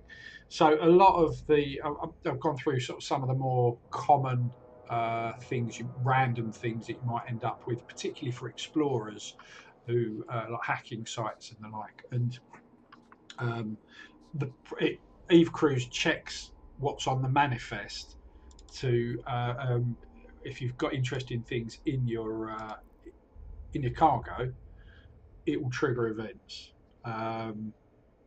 which I think I enjoy the writing of those. Again, I can't take too much credit. I've mostly left it to AI, but there's some funny ones. There's some sort of sci-fi horror ones. I'm a big Alien fan, so like there's things can come aboard more drone technology wise, but and there are ways to fix it. Otherwise, crews start getting bumped off. You can get a Fido infestation. Fido are anyone who doesn't follow the law will probably never heard of.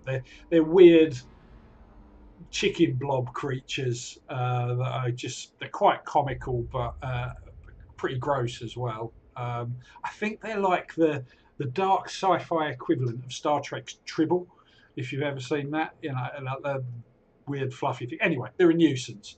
So you can get a Fido infestation, and the best way to solve that is I'd love to have had it that you put a ship's cat in the cargo, but there is no ship's cat cargo item. For some reason, I thought there was, but there isn't. So a slaver hound, which is a thing in Eve, you can pick up from various missions or in contracts.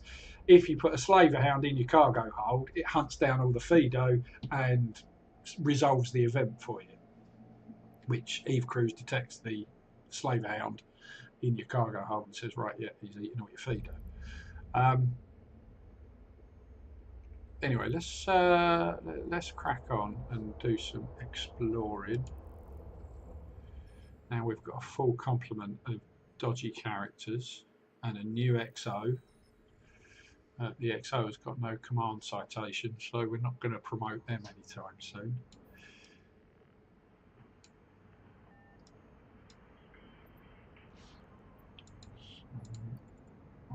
We've got.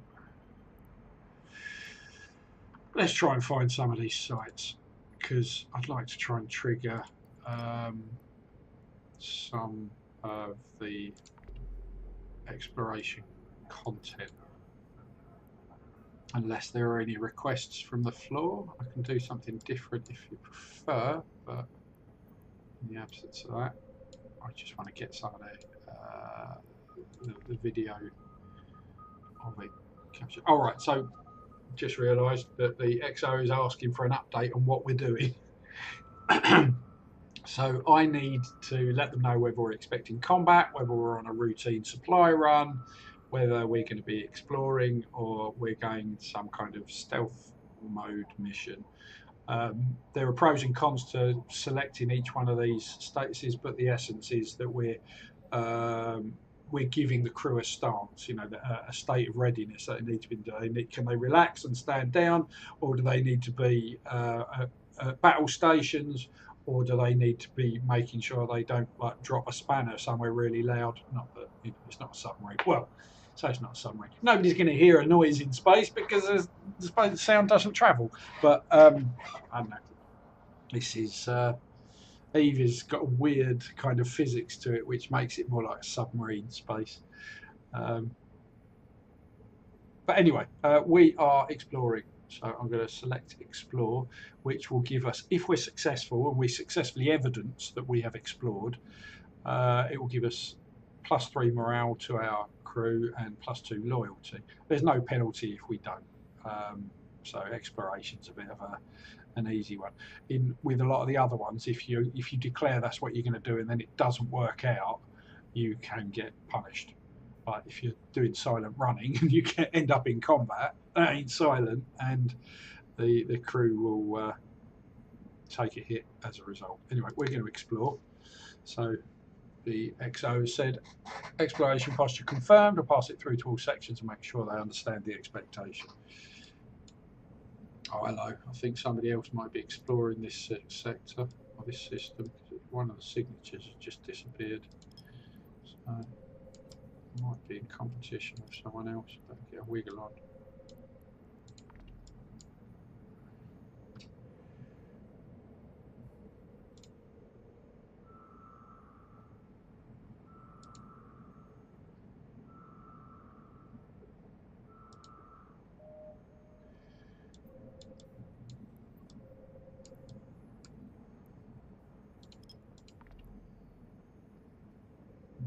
Hail Mary, might miss that.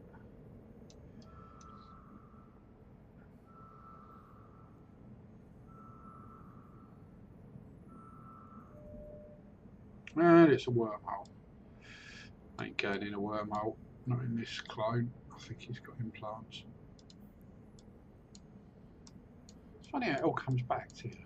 I haven't played Eve for like years, but you remember how these, yeah, another cosmic signature's just disappeared. Let's go to a different system. Not Hadalon, that's low sec, and I'm Cowardly Care Bear. Let's head to Nakatray. I could admire the art again. So, as I said at the top of the stream, my main motivation for doing this sort of thing was just because I love the Eve for its cinema, for the the visuals of it, and you find yourself wondering and speculating about like every aspect of it. You look at the gates, even the gates are these vast constructions, which I'm pretty sure are manned. It's not just the ships, but if we take a look at this. Is that completely automated? Is there anything on there that looks like it could have a crew?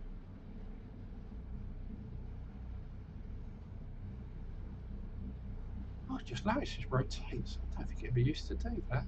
Definitely upgraded this. I love that everything's got little animations now. Yeah, see, look, I reckon it could, but there's justification to say there might be.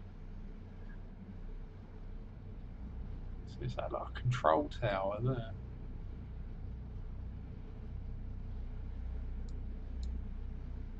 Because the size of it only needs to have a tiny little control node on it somewhere that's, compare it to the size of a ship. Not flying, get right up to it.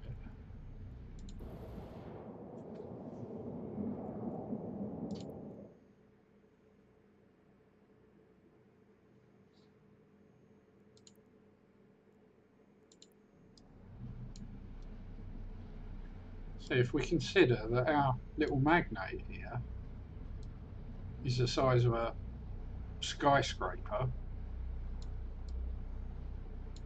and this gate is absolutely vast. So those little lights, they could just be machinery, but what's the point? I mean, that could be a whole, this could be a floating city, and that could be rotated to provide a bit of gravity. I It seems like a slightly mental place to have people. You'd surely not want them right next to a big glowing energy source like that. It's more likely to be like a large hadron collider type thing, isn't it? But then, you know, humans walk around inside that when it's not on, so it's quite possible. Anyway, let us go somewhere away from this gate. Warp drive active. Did I? I didn't. Don't tell me I just left my probes in the other system. No, I didn't. That's a relief.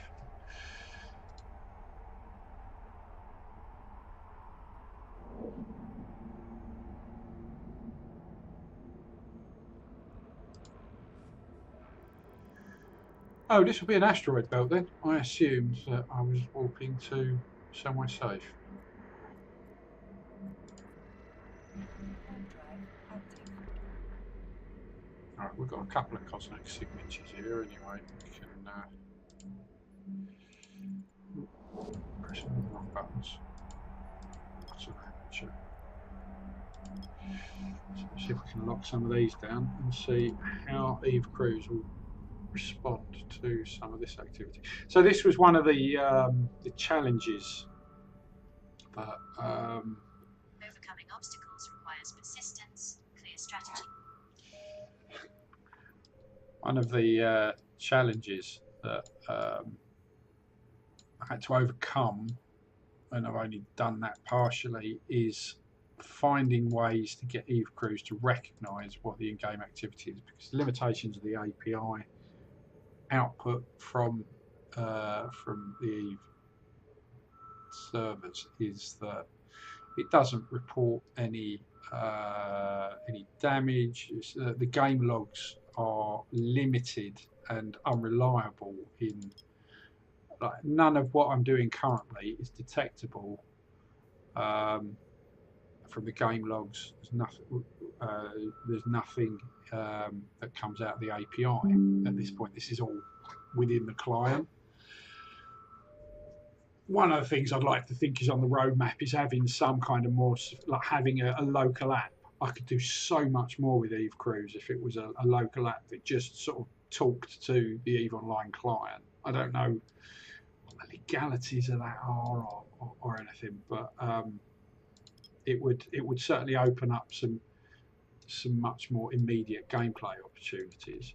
But as it stands, in order to simulate the idea that we can, well, in order for Eve Crews to respond to any of this kind of activity, the triggers that it can identify are things in the cargo hold, which has got a really slow ping. I think it's a 60-minute timer on the cargo manifest. And the game logs can show some activity, but it tends to be only when something goes wrong. Like if you fail to open a hacking container, there's an alert that goes into the game log. I'll show you. We'll see if we can get it right on their combat sites. That's a combat site, annoyingly. We could go and kill that. Let's try and find out on a hacking site or something.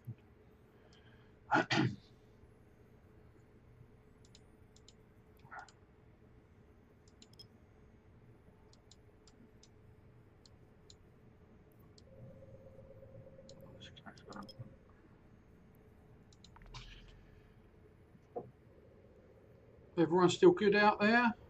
Everyone's still on?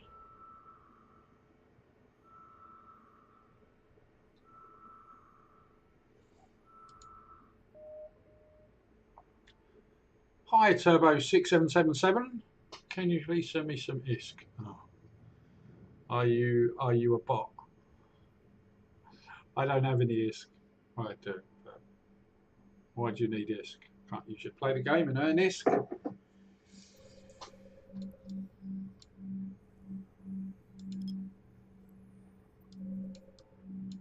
I mean, I could send you some ISK. What do I get for it?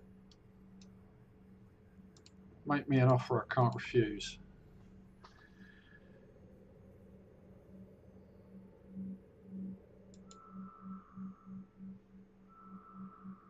So I am currently aiming to find a. Oh, that didn't work. Don't tell me my competition's back. Or have I'm just looking in the wrong place. You're digging in the wrong place, Cindy. Right, no, we're still going. So yeah, I'm intending to find a hacking site to show you how hit and miss or show you the limitations of Eve Cruise's ability to detect what we're up to. So at the moment, I've told it we're exploring, so that should give it its first hint. So it should be alert to it, but it's often frustratingly hard to convince it. And obviously it needs to in order to trigger the right events in game, the narrative events, if there's going to be some ghost signals and the like that happen. There's one event called Ghost Signal, which I've had a bit of a hard time getting that to behave, to be honest, because it often triggers when you're docked, which makes no sense at all.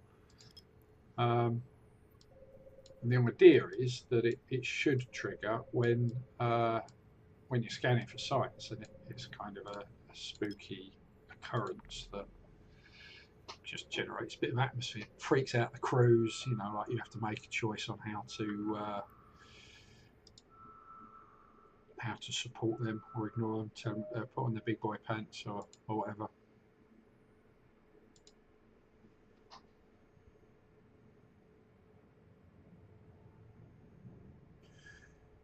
So far, I'm just very slowly failing to scan.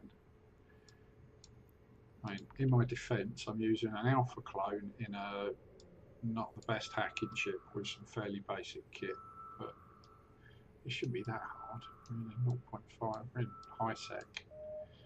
Or what I've rebranded in Eve Cruise as marginal sec, because I needed to.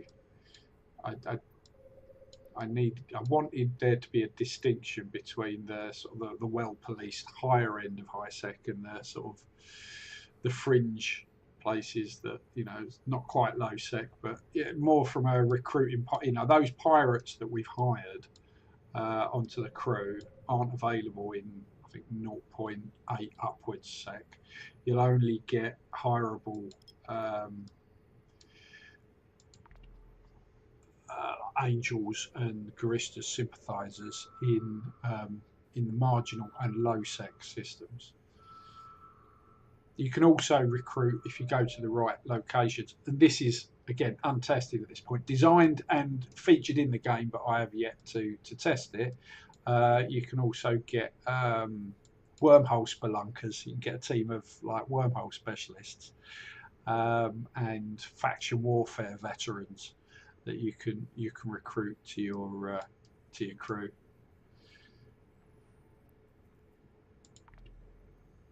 Both of whom give certain bonuses. I suppose the dream would be if something like this was adopted officially, and it could actually be, you know, it could work in the same way that that rigs and boosters and the other, you know, initially when Eve came out, it was literally, here's your ship, stick some modules on it, off you pop. There were no other aspects to it. It was quite, you know, and then there was literally, you had your rookie ship, frigates and cruisers. There weren't even battleships in the game back then. I remember when the battleships first turned up, they were terrifying. The first person to get a battleship was an absolute beast. Anyway, we've got a thing, got a hacking site, so that's cool. Let's get the drones back in for now. Get on over to, what is it? Oh, it's one of these warpath ones. Fair enough. Don't really know what that is, but it's not a spooky old thing. So now our crew, I can imagine, are all kind of eager with anticipation of what we're going to find, getting their hacking kits out, preparing the cargo hold for finding some random things. See, these environments have advanced so much. I mean, that's just beautiful, isn't it? Look at it. I wonder, who needs a UI? Just admire that. It's just.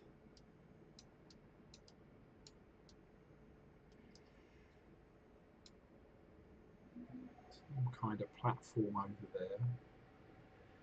Looking great. Mimitar set up there, but yeah, I love the planetoids, light in the god rays. If only there was some way for that to be more than just cosmetic, that we could detect that, you could scan that or something and get things out of it.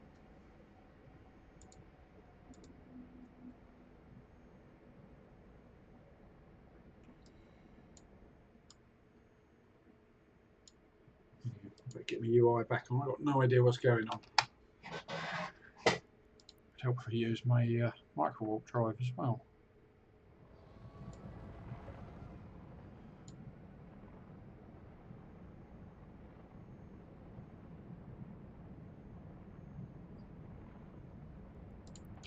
So that's another thing that while I'm waxing about my desires for Eve, one thing that I can't change even with AI is collision detection. It'd be nice if I didn't pass straight through that. It would also be good if it blocked line of sight, or you could use it as cover. I remember a long time ago we interviewed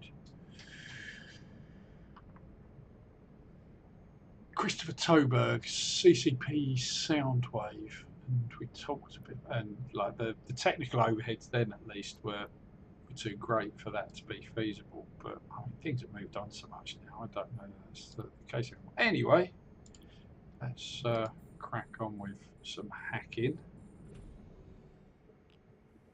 So I'm now hacking into whatever this is. Quick look. Right, so it's a Republic Intelligence data bank. I'm not really that familiar with this Warpath log. Collection of intelligence recovered by Mimitar espionage operations. This container can be opened with the help of the data analyzer. Well, that's what I'm doing. See, this is probably how my Mimitar standing took it here. I just happily bimbled around this kind of thing. And, yeah, don't really know what the Warpath shenanigans is, but I can look into that at a later point, because I mean, diving into the lore side of things helps to support what the content I can put into Eve Cruise. I don't look like I've got a lot of choice here, does it? I have to go through that guy. I'll use my pickup. Oh, why did I do that? It's like basically complicated colouring in. Right, once we get that fixing, come through you. Oh, hey, oh, it was right there all along. One time I didn't. Right, so that's the system core. I get it here. And I'm going to get some of these tokens, which I understand I'm gathering these somewhere, and they're slowly exchange them for stuff. Is that going to blow up? That don't look healthy. I'll get away from it just in case.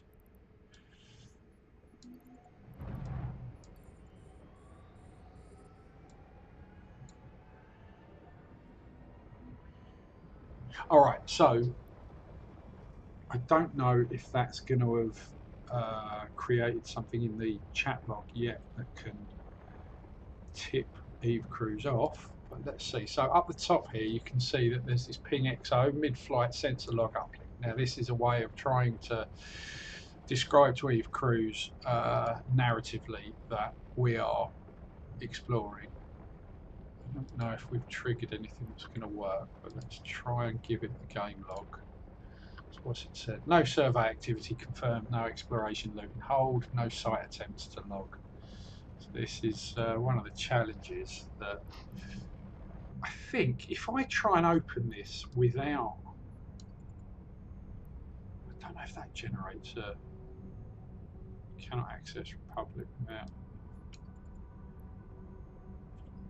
It's a little cheeky little look. So I'm just going into my game logs folder to have a look. Now I've learned the hard way that I need to open this in something that isn't going to keep it open because it objects and then it can't write to it. So I'm just quickly looking in, I'm using a code reader to read the code reader I'm talking about. It's, Visual Studio, yeah, that's what I'm using, rather than Notebook, because Notebook does weird things to the file. So I'm just having a quick look at today's game log to see if, no, it's not detected. Last thing it detected was undocking, attempted to join a channel. Right, so it's me jumping to another system. It's literally the last thing it's recognised. So the game log isn't. I'll keep that open to monitor it just in case something interesting happens. But yeah, it's a little bit frustrating. Sometimes it does. It seems to be very hit and miss, or I haven't quite locked down the behaviours of what Eve does. Anyway, let's unlock that target. Going to try and hack this target.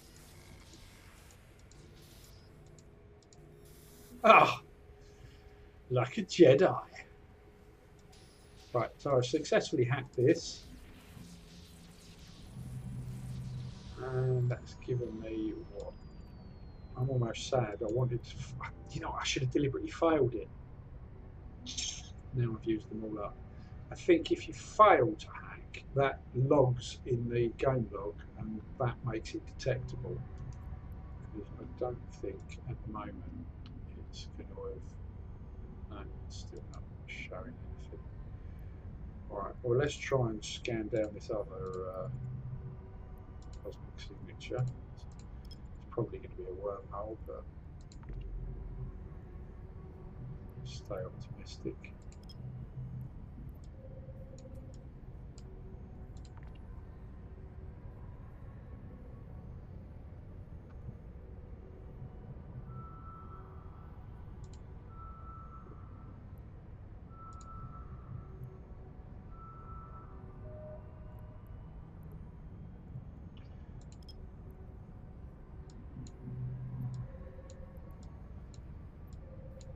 So what I suppose, I think there is an event which is essentially a boredom event, but it tends to trigger when you dock. Most events trigger when you dock.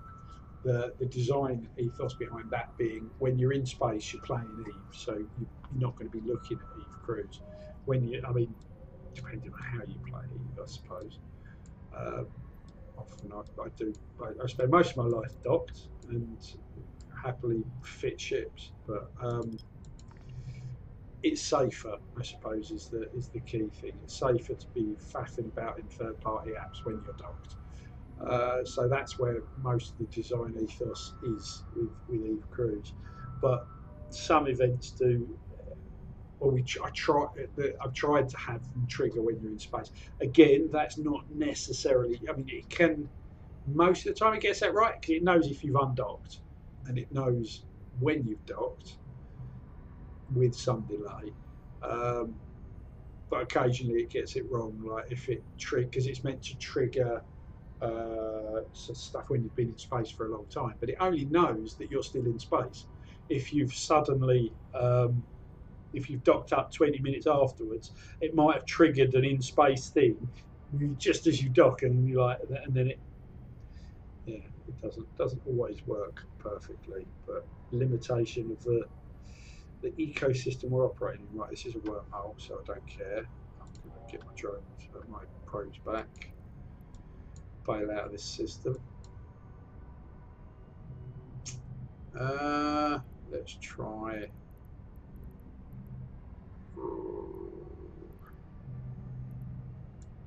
Ladiaha? I don't think that's low. Warp drive active.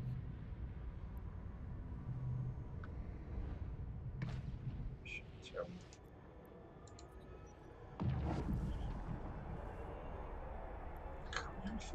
I intended before this stream to get out of it. No, I've still got a bunch of super rare ones.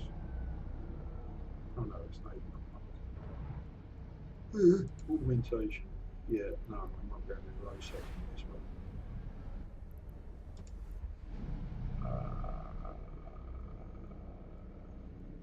I have got a suicide cloning Mendori though. I can jump into that and go do something random.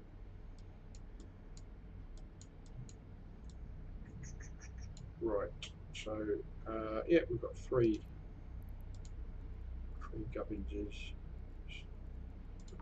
Probes. How's the audience?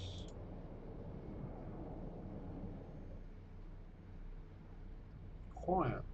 Anyone out there?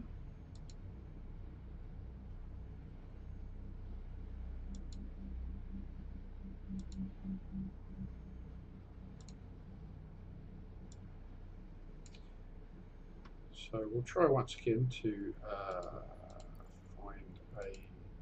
Oh, pressed on the wrong buttons. Fiddly old manishness.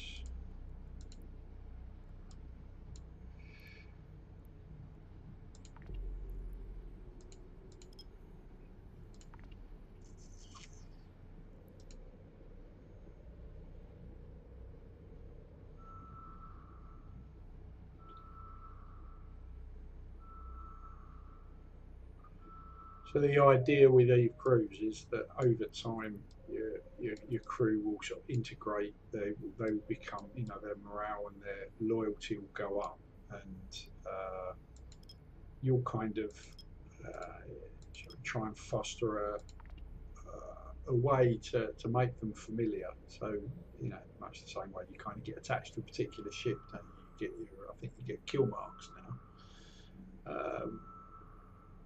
So having the same crew aboard for a while, kind of, you know, I want to evoke that kind of that sense of Battlestar Galactica. I think is probably the single biggest influence in my mind of what I'm trying to achieve. That kind of the idea that you've got these enclaves of characters, and you know, you've got your Adamas and your Starbucks and your Apollos and your ties and that are sort of interacting at various different levels, and then you've got your chief engineer. God, I can't remember his name now. But yeah, I love the idea that that's all going on your ship while you're doing all your Eve stuff. You've got these little psychodramas playing out, and with the sort of having pirate infiltrators on board, that's sort of very, you know, who's a Cylon. There is one of the aspects of the Eve Crews gameplay is that not all of your crews are what they seem. You get it started off almost as a bug, in that when it calculated, when it assigns the chance of there being, when you first have your crew assigned, there's a percentage chance of being various different factions, and if there was like a 5% chance of there being a pirate, if you've got a crew of 6, that 5% is not going to manifest as a whole pirate, so you cannot get a pirate out of that. However, that 5% is it manifests as a non-zero amount of pirate. So initially it was making no sense, but I've now kind of harnessed that bug and made it a background sympathy to a particular pirate faction. So you'll have one of your crew. If you've got 5% Serpentis, but you've only got 8 crew, one of your crew, it won't show you that 5%, but one of your crew will have sympathies for Serpentis, and they will, if you encounter the right triggers, they will become a Serpentis agent aboard your ship. Which that was one of those sort of evolutionary design things that I quite enjoyed with when you're working with AI, when you're kind of kicking all these ideas around, and you're finding stuff that doesn't make sense, because hands up, I'm not across all of the logic. I'm letting the AI make some design decisions, I guess. And then when I don't like them, I pull them out again. But sometimes I'm like, yeah, go on then. We'll see how that goes. See if that works. Make this happen. I don't know what the results are going to be, which is very cavalier and probably terrible practice in a professional sense. But from a creative point of view, I find it's a rich creative environment, because it does create, any problem creates solutions, and when it's in something like a game, it's just fun. It doesn't matter. Given that I'm a healthcare professional, I recognise that same cavalier approach cannot be used with using AI in healthcare settings, as many a meme has pointed out with the whole kind of taking mushrooms or whatever. Is this mushroom poisonous? No, you can eat that. Oh, I'm sorry. Now you're dead. Would you like to like me to look into it again? Combat site. I might just go and shoot something in a minute. I'm boring myself. So this is, but again, for me, this is part of, I like this gameplay. I enjoy the sedentary kind of nature of it, and I like the idea that there is an abstract impact that it's having on the crew.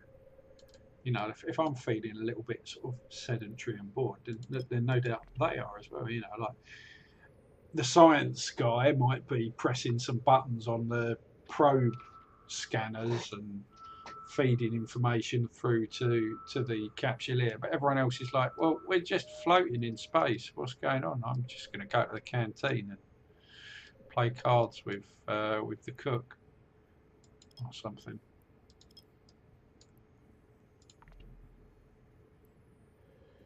What are they doing?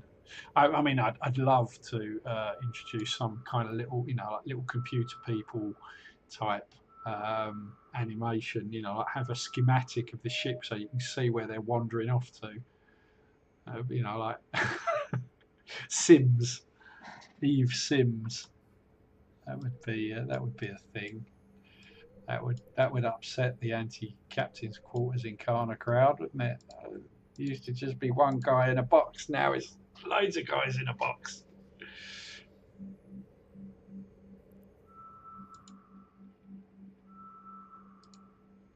So let's have a look.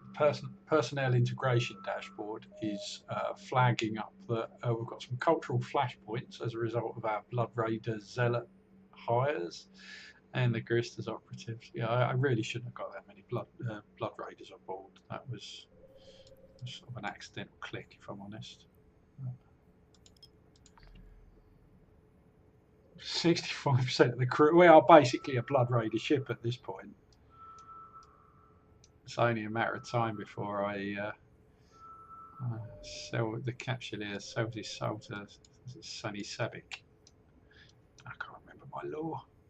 Right, that's it. There's nothing to hack in this system. I'm going to the combat site. Oh, I haven't scanned it yet. Plank. Bear with me, caller. I'm having a bout of incompetence.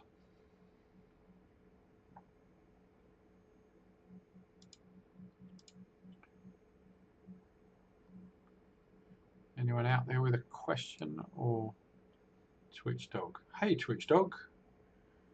You can eat anything once. Yes, that's a reference to the mushrooms. But yeah, it's just the same as yeah, anything's poisonous if you eat enough of it. Right, we're going to take an explorer ship into combat just because it's a stupid thing to do, and it's good fun to do something stupid from time to time. And then we can see how many of the crew we can get killed. If I can remember which buttons to press. Right, is that our combat site? Yeah, it's our combat site, isn't it? Right, come on.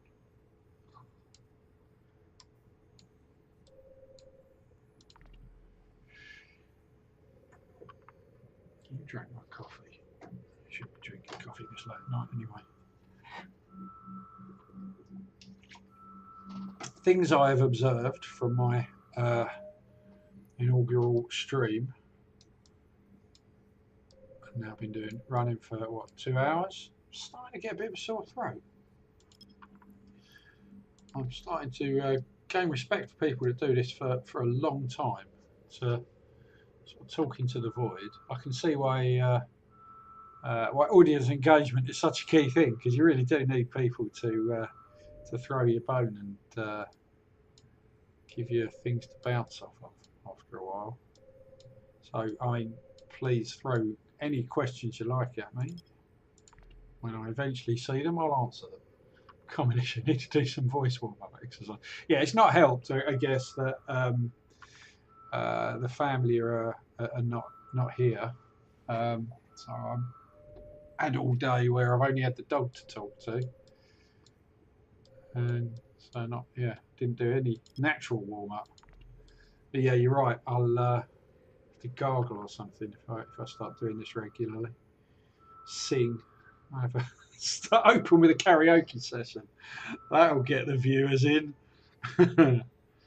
Right, good. Let's go and get this ship banged up a bit now. Let's get to this here. Sancha hideout. What level nonsense is that? Where are we? We're in Ladiaha? Why is it saying there's only... That's not true. Can't see my Sancha hideout. Is there a refresh button on this? Well, the agency doesn't know what it's talking about. Right, so what is occurring? I've got an acceleration gate. Let's admire this for a moment, since this is about the art as much as anything else. So I love the idea of being able to run. I think this is something they're kind of doing in Frontier, being able to find some gameplay in every item. You know, what is that? Is that an environment? Are people working in there? I imagine that's all automated and drone run, isn't it? But perhaps that's not best candidate. Here's a question. Do you still writhe and freak out if I go to poke you in the sternum?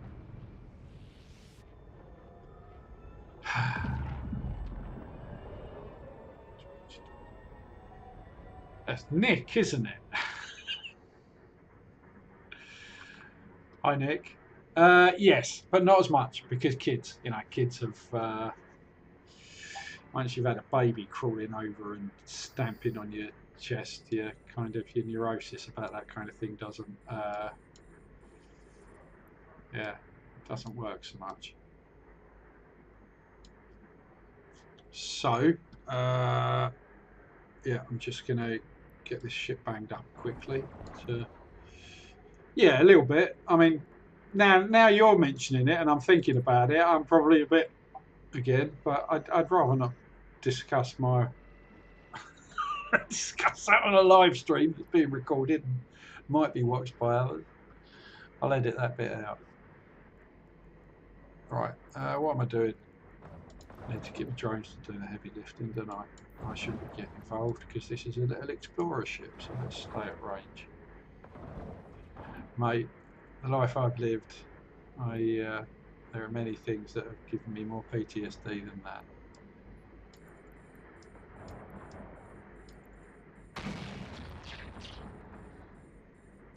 So I'm an armour ship, so I don't care about my shields. My drones are now doing the business.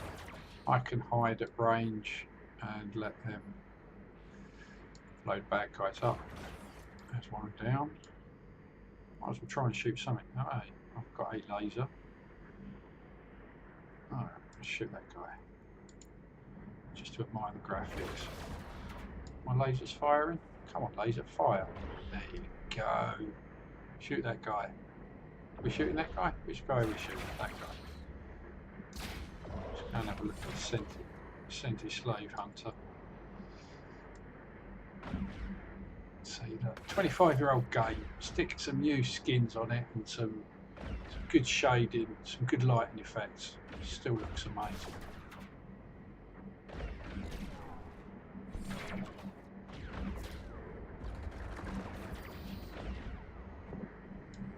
I wish the camera would linger after they die though. Once they get to 0 hit points, that happens. It just rubber bands back to your ship. It'd be nice if had a little bit of time, because the explosions are really pretty. It would be nice if you could just enjoy the cinema.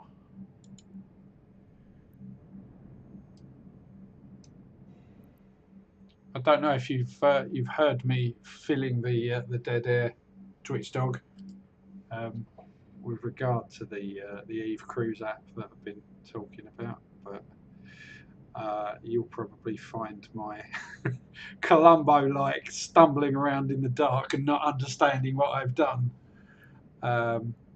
levels of competence amusing. So I was trying to describe the different moving parts of all right. So you dropped her off, or she's back from?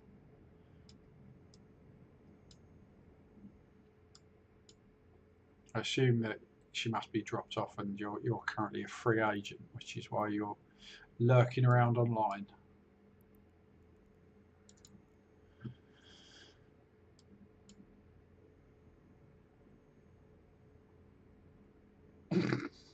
Only good-looking guys with a nice attitude play this game. Yeah, no, that's not true. And Russian, yes, Russians is true. Yeah, there's all stripes. It's been a while since I went to FanFest, but there were all sorts of people that play Eve. It's pretty broad. There was a couple that got married at the last FanFest I went to.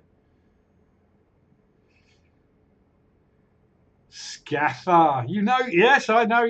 We were at a FanFest together. That was the one where I chipped someone's tooth. Chipped Melissa. What's her in-game name? Anyway, let's not talk about that. It's a moment of shame that I've struggled to get over. What year was that? 2012? 2011? I was at 3. I was at 2011, 2012 and 2013. And we went to that restaurant with Diana Dylan Co, didn't we? I think that was 2012. Yeah. That was awesome. Yeah. How you doing? What's changed in the last decade and a half? And have you still been playing Eve all this time, or have you been? You went to. Okay, so your last FanFest was in 2014, and what's your what's been occurring since? Sindel Pellion. That's who I was trying to remember. She was at that meal, wasn't she?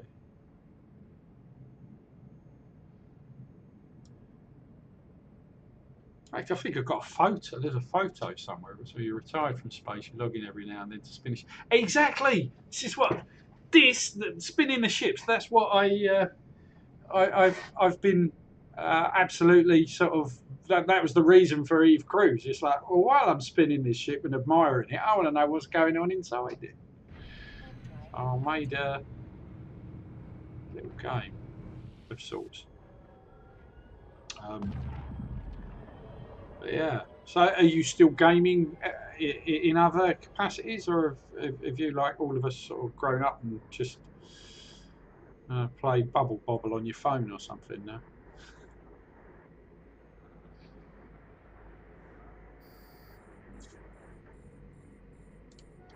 Oh, am I getting shot at? I believe I am.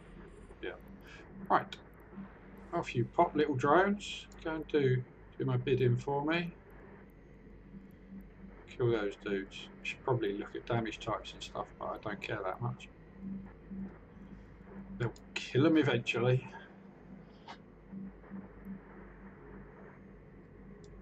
Alright, I'm going to assume that more things will turn up here, so I should probably get moving. Make myself a harder target. Let's go and fly around that bunker and have a look at that. Do some cinema. Get the camera on the other side of it. Track my ship.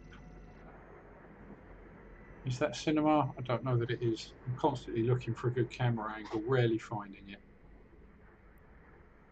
There I am. And we're missing all the action.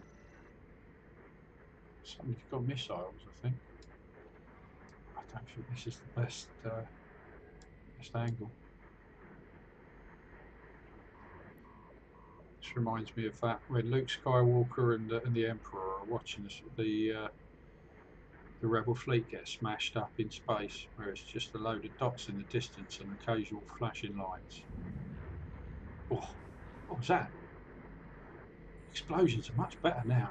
Must have been an EM missile or something. Oh, that's pretty. It's like fireworks.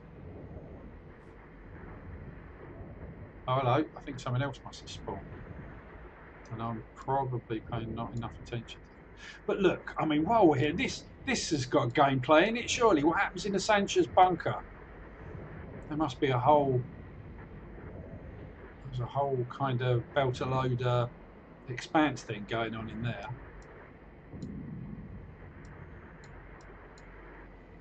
Anyway, let's go and collect that. I'm not worried about the fact we're on fire! Is that... Oh no, it's not us. They're on fire.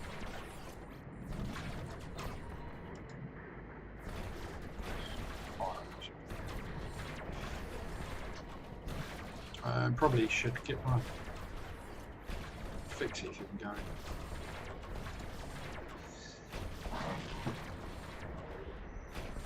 Going to game for the rest of my days. Happens since I yet.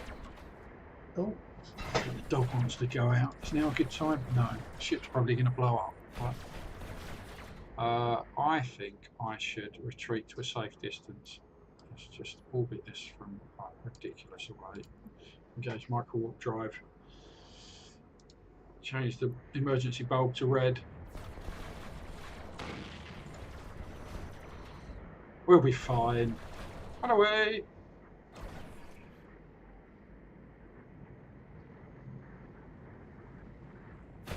Right, we're now orbiting at 30 clicks. I think that'll be fine. I've got yeah, right. We should be able to see the action there without anyone dying. I'm just going to go and let the dog out. Nobody go anywhere.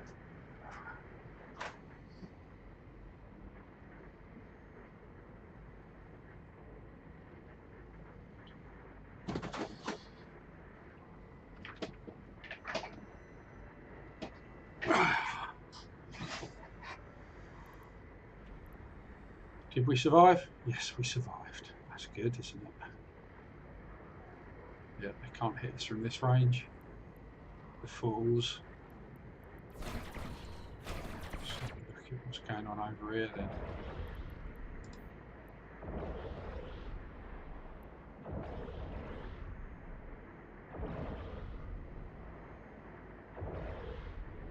So, having a quick look back at our Eve cruise interface, we've definitely been out for more than 10 minutes. The session timer says the session's eligible, so we can go back and get the benefits of session, and we've still only done 2 sessions.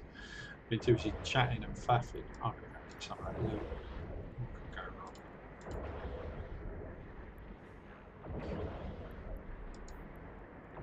Look at the first person mode.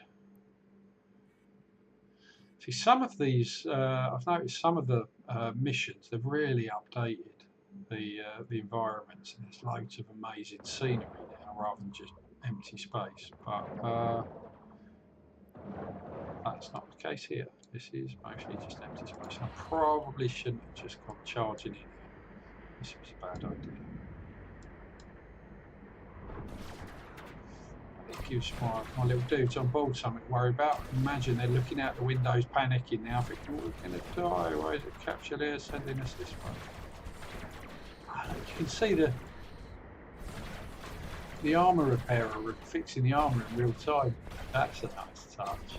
Love it. On armour repairer, fix that hole. Oh.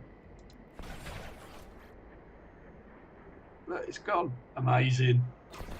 Lovely little touch. Well done, art department.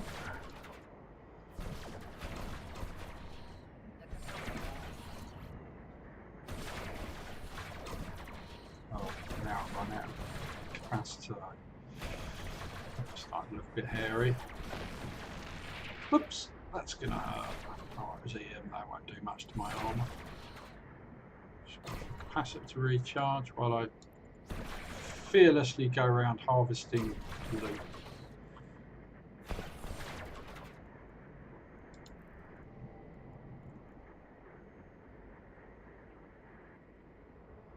Should probably be salvaging as well, shouldn't I? I can OCD must get all of the goodies player, but I should not. Because my multitasking brain will not cope. I love fire trails. That looks cool. See, when the camera is not locked onto the ship that explodes, you get to catch it. Sometimes it looks really good. But if I actually zoomed in, or if I followed it, it's frustrating me. You lose the explosion benefit. See, that looks cool. The moment it actually gets reduced to 0 hit. Oh no, that's still tracking. Oh, I take it back. That worked well. That looks very cool. The cinema! Right, we've won. Didn't die. Much probably to the entire audience's disappointment.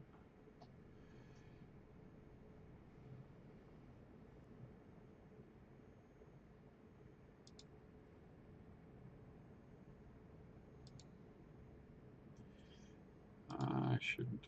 I'm not even going to bother collecting everything because it doesn't actually matter. There's nothing good out here. Nothing super juicy. Oh, I might as well have that. Oh, right. Do I care about what? Oh, there's only one left. Must collect all the things. That was an unnecessary 360 by the pilot then. So I suppose what I should do next is upgrade to a larger ship to show what it's like when you've got a larger crew to manage. But the problem is my executive officer is not licensed for it and won't be able to hire the prerequisite number of officers. But you know what? Just from a point of view of testing it, we should do it. How do I get home? I think it's through Nakatray, isn't it? I've got my probes back, haven't I?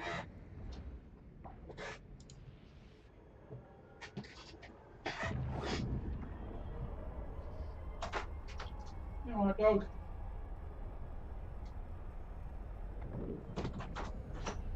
Cool enough for you out there, isn't it?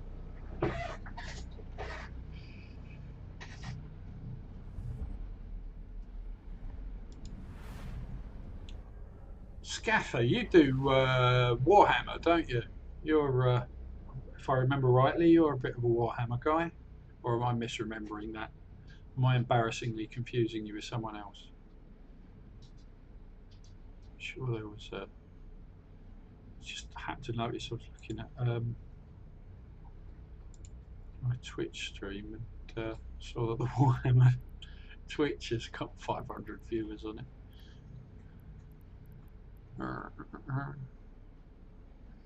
Is that 40k or fantasy?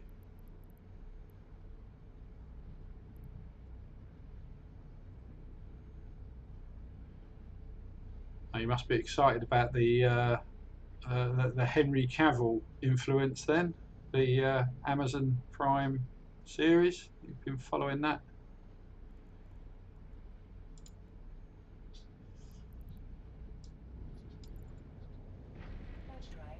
I mean, I've never really hugely engaged with the 40k. I loved Space Hulk, and I quite liked Epic, and I do have. I mean, I've got a 3D printed Tyranid army, which I think I showed off on Twitter some time ago.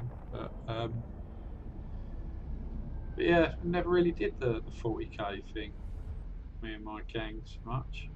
Well, I think Twitch Dog, if he's still out there, I'm pretty sure you back in times gone past. I think you had some Space Marines, didn't you? But yeah, I'm fascinated by how the because I'm quite looking forward to the series, because I mean I loved the Astartes, the animated stuff that a guy did, and then advised on the Amazon Prime series, wasn't there? The game Level Up or whatever it was. I forget what it's called, but yeah, that was basically a rehash of the Astartes animation. But yeah, I don't know much about the lore, so I'm quite. I probably won't be as critical about the series as some might be if it doesn't follow canon enough. But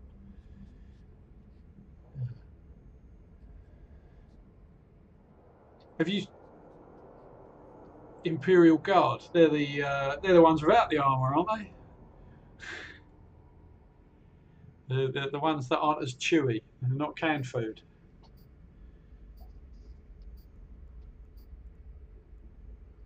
Yeah, it's not always about playing, it's about the owning, isn't it? It's knowing they're there, it gives you a warmth. I mean, I finally painted some of my Gene Stealers from my original 1980 whatever Space Hulk set, and I only painted them because one of my friends was into Kill Team, for just long enough for me to paint like a dozen Gene Stealers, and then he moved on to something else. So they're also gathering dust, but at least I've got some painted now.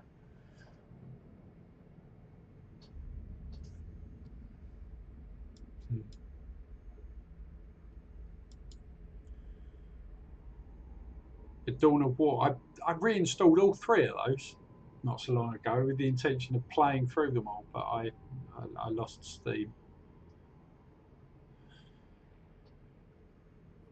Yeah, I've got a lot of anything with Warhammer on it. Oh, I gotta buy it when it's on sale or whatever. Yeah, I've got a lot of Warhammer. I even went out of my way to find things on good old games. I was trying to find things like the Horned Rat. I think it was like a really early real-time strategy. Something. Yeah, I don't play it. Just like miniatures, really. Never played a game. Just like to own them. That's why Games Workshop is so successful. They're brainwashed into thinking that ownership is all you need.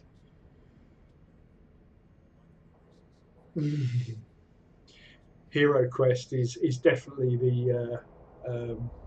it's at the top of the slippery slope, isn't it? It's the it's the feeder drug. Yeah, I've done the same with the kids with Hero Quest. And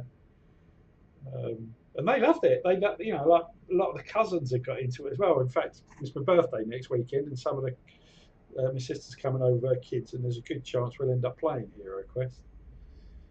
Trying to get them to move on to something more kind of freeform tabletop-y, but I haven't quite managed it yet. I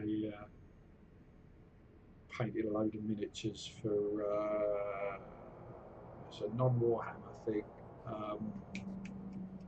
Frostgrave, which is basically Hero Quest out in the open. but I haven't quite managed to get them into that yet. So anyway, back briefly to Eve Cruise.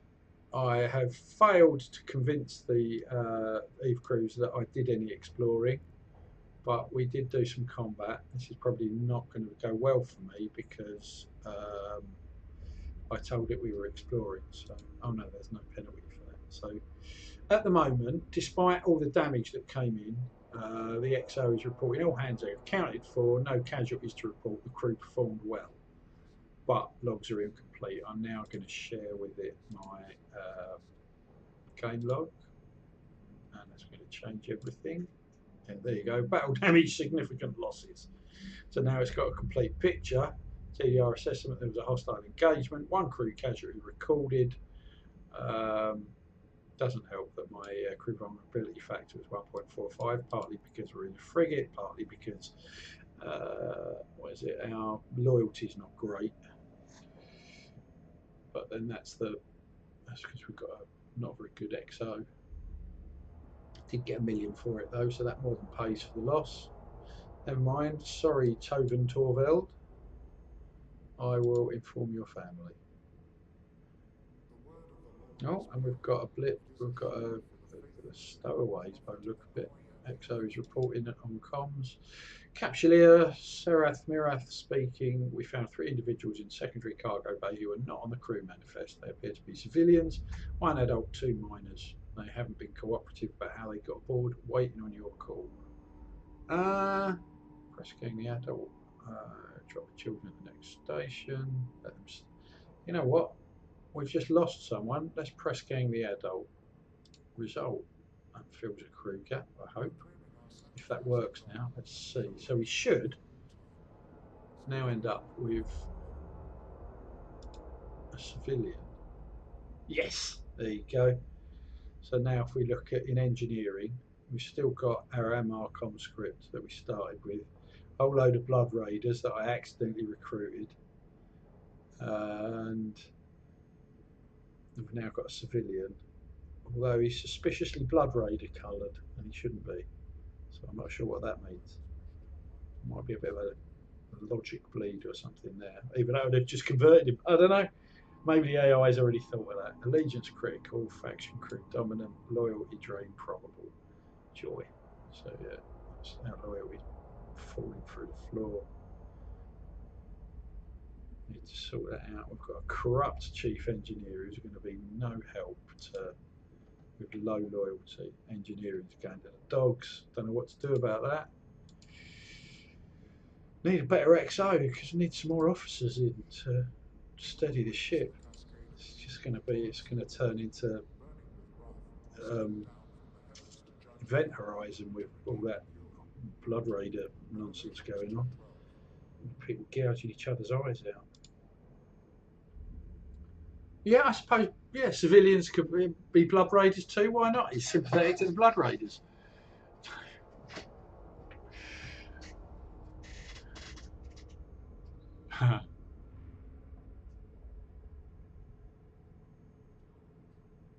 Hello, corrupt prognosis of BJW AI viewers. Are they? Are you? I don't know. I'm pretty sure we've got actual humans in here, at least some of us. But you know what? I'm pro AI. If there are AI in here too, they are more than welcome. Wouldn't that be weird if agents started watching streams? Now I kind of want to make one. That's a job for another day. It's another rabbit hole to go down. So, yeah, what to do about my my crappy crew? I mean, I made it crappy deliberately, but it's not going well. My XO has got better. I mean, at least we've got decent XO now. No negative traits. Loyalty of 42. That's going to slowly be going up because we're knocking around in a frigate, so that should improve. Really, what I need to be doing though is flying an executioner. That will get the loyalty of these crews, of the officers, up, and it should boost crew morale as well, which will counteract the impact of having a load of blood raider psychopaths aboard. Yeah, so medical is cohesive, but cohesively blood raider, which is not a good thing. Blood raiders, yeah, it's not going to do much good. I think they're drinking the biomass reserves as well, the psychos. I'm curious, can you see the tooltips on the stream? I bet you can.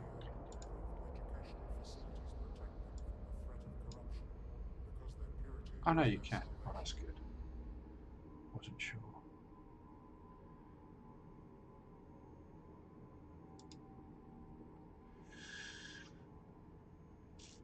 Right, so I need to make some important leadership decisions here. I should probably get rid of my chief engineer, shouldn't I? He's rubbish. I need someone who isn't corrupt and has got better loyalty. So let's go to the academy and see what other chief engineer. Right, I've got another Amar chief engineer. He's a coward though. First in line for the escape pod, morale penalty in high danger situations. Brilliant. That's not the solution. Oh, yeah, who's this guy? All right, so there's Graal Scory, but he's a veteran. He's too expensive. I can't afford him. He's 13 million ISK.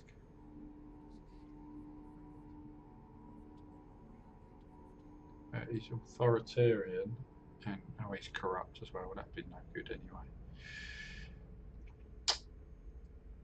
Right, so there's no solution at this. So these officers that I can hire, they're based on this station and the algorithm behind it. You know, it's largely determined. There's a high contingent of Amar officers here because it's an Amar station. So the rest of it is a bit RNG. But see that guy, 66 million, but he's got efficiency of A, high loyalty, and he prioritises all. He boosts morale, resilience, and loyalty. So that would be a great solution, but just can't afford it. Also, because I've got command rating 1 XO,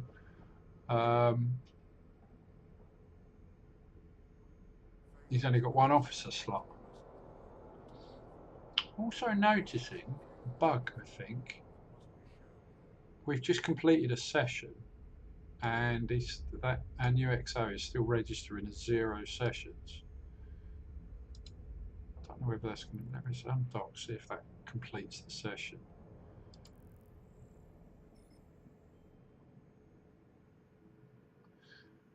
Otherwise, he's not going to accrue any. Oh, well, I mean, he's still getting. He's accruing command citations. Yeah, it looks like the session counter is bugged. I suspect that's because I sacked the last XO and it's tripped up the logic somewhere. Out of the list. What was the other thing? So replacement XO. Docking permission requested. Session counter. Jobs for Claude. This is, you know, or maybe Notebook LM. No, I won't use that so much anymore. I don't think Claude likes it. Claude says no. Counter. No, wait, it's not going to bump it now, is it? Syncing help. How frustrating. All right, right. So I do need to sort out my chief engineer, don't I? I could replace him. That guy, the coward, got higher loyalty at least. No, we can do better than that. I don't want a coward. I'm not that overwhelmed with this XO either. Serath Odonis. Pragmatic. Another executioner fan. Really, it's really pushing me to fit the executioner, isn't it? Anyone know how to fit an executioner?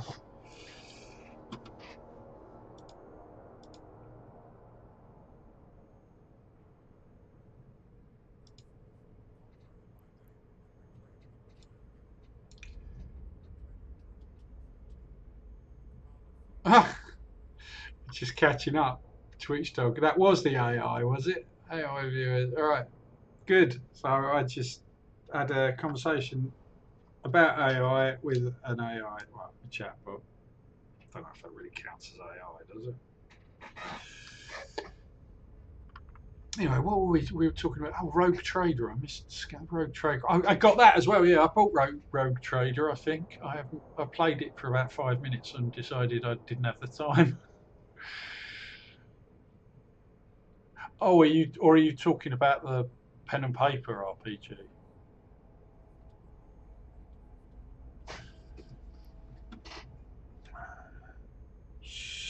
So, oh, my multitasking brain is struggling. I want different officers. I'm going to fit the executioner. Let's try and repair this crew. Stick with them. Show some faith. Where's my executioner? Because this XO's got a fair few command citations. If we get him up to 15, I can bump him to a CR2, which will make him good for he'll be good at destroyers. Oh, hello. What's the SSS Punchers? So that looks like an executioner. Is that an executioner? No, that's a crucifier.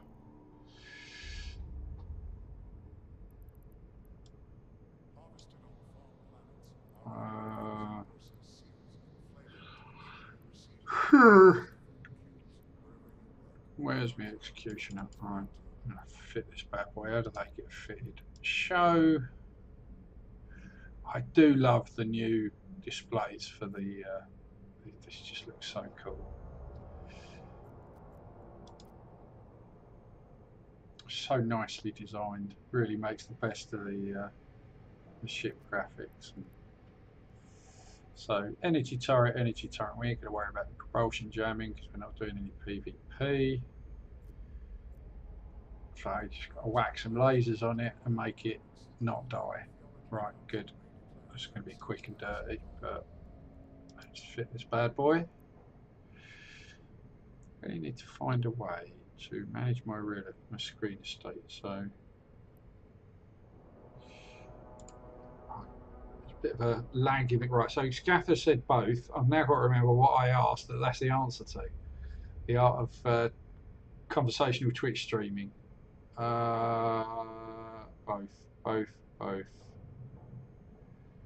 No, Coin, you're going to have to give me a clue.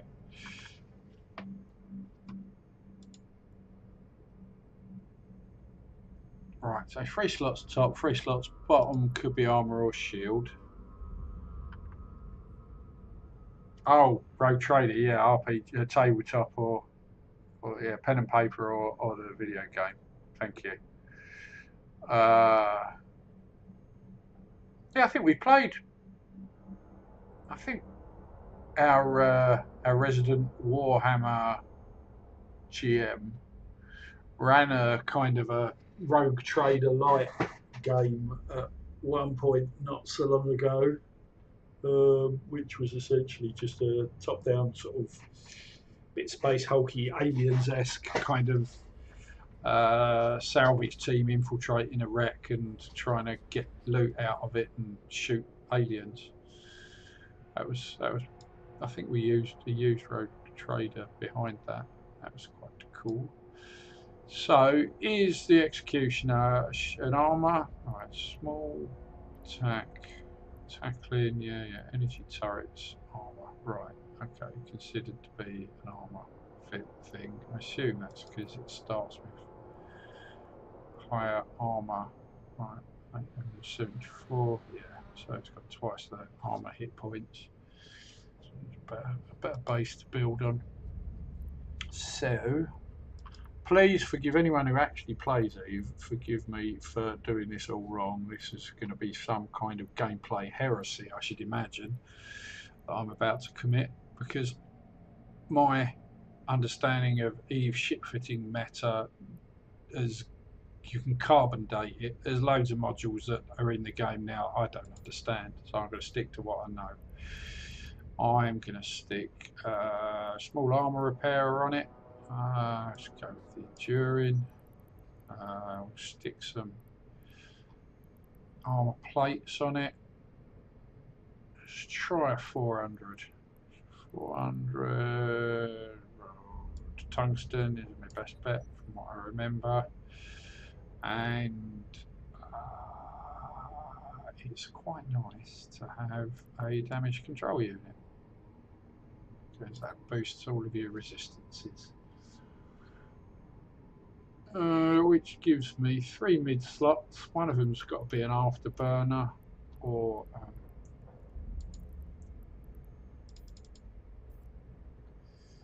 haha, Scather, I've infected you with the right. So this is how pandemics start. Essentially, I feel like Rick's and Crazy Kinnick's having that podcast. That was basically your Wuhan lab. I listened to it, or maybe it was, I don't know, it was the bat shop in Wuhan. I don't know which story you want to believe, but yeah, now I've caught it. You're catching it. So before we know it, we'll get Twitch Dog playing. Did you ever play Eve? Twitch Dog? Was that ever your thing? Can't remember whether we all played it. I know Singing Bush was he played it for quite. I think he started it. I can't remember whether you were in the call for a while. The Eve universe is yeah. It's so why. Do you remember there was talk years ago about there being a series of that? The director, I forget his name, was an Icelandic director that Torfik got all up in it, that directed Two Guns or something. So, yeah, I suppose, yeah, once bitten, twice shy. Captain EverQuest.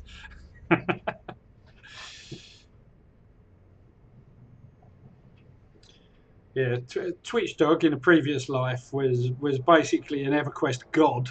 I think he yeah. Yeah, I remember. Yeah.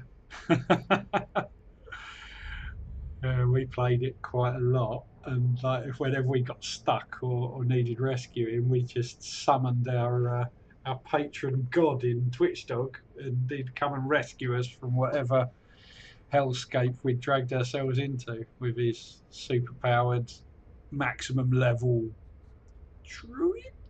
I can't remember. Right, so I've got as far as my mid slots.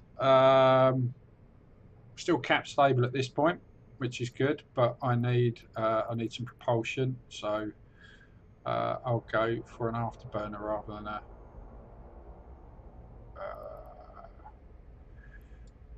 What want to do? Oh no, that's a cruiser-sized afterburner. That is not going to work. Try that. One of them. No longer cap stable. Right. Okay. Let's address that by bunging on a. Can we fit one of them? There you go. With cap stable again now. Stuck a capacitor battery on. What to do with the last slot if I'm not tackling?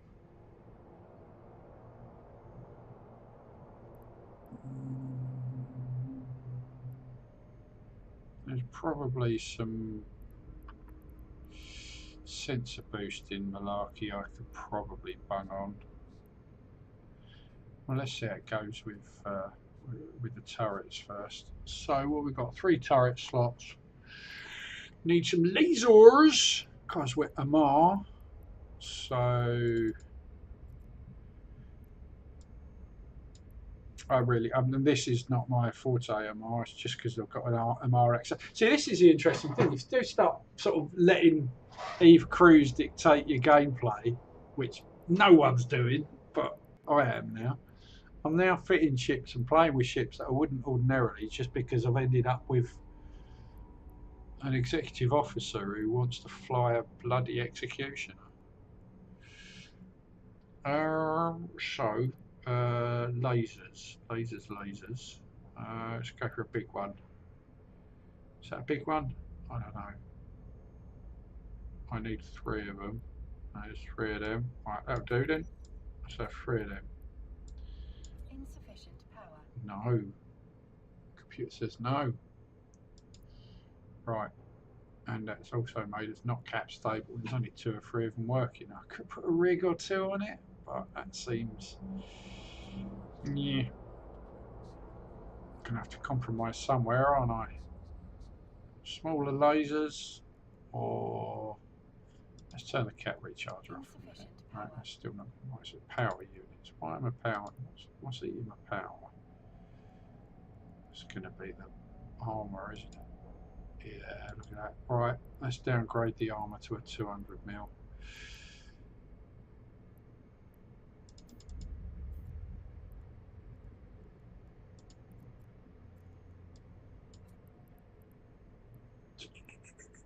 $200 mil roll tungsten. Jobs are good and power up your laser. Right, we got bags of. That's a shame we can't use more resource. I feel like we're underusing it now. I suppose I could whack a micro warp drive on, that'll make a difference, wouldn't it? Let's go super quick. But I would like to be cap stable because I'm a really lazy player and I don't want to have to manage my cap.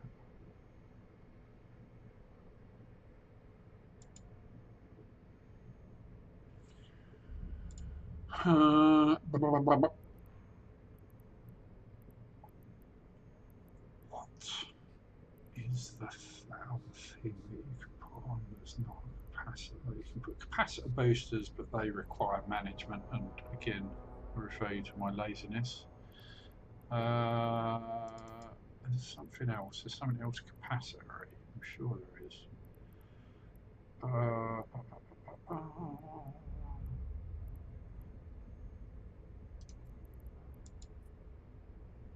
Cap recharge. Right, so that's a cap recharge. Cap boosters are the ones that take the ammo. Cap battery gives you more. So if I put a small cap battery. There you go. That's made it stable again. That's probably terrible meta. I'm tempted to try out. Let's just experiment with bunging a micro warp drive on instead. Okay. Right, definitely not cap stable, but only when the armor is on. But if we're using a micro warp drive, hopefully nothing will be hitting us. So I might stick with that. I feel like it's making better use of our resources. So I need to put, given that we've got space to dictate, the speed to dictate range, what is our current kind of range we're looking at here? Not very much. So we're a bit of an in your face kind of ship.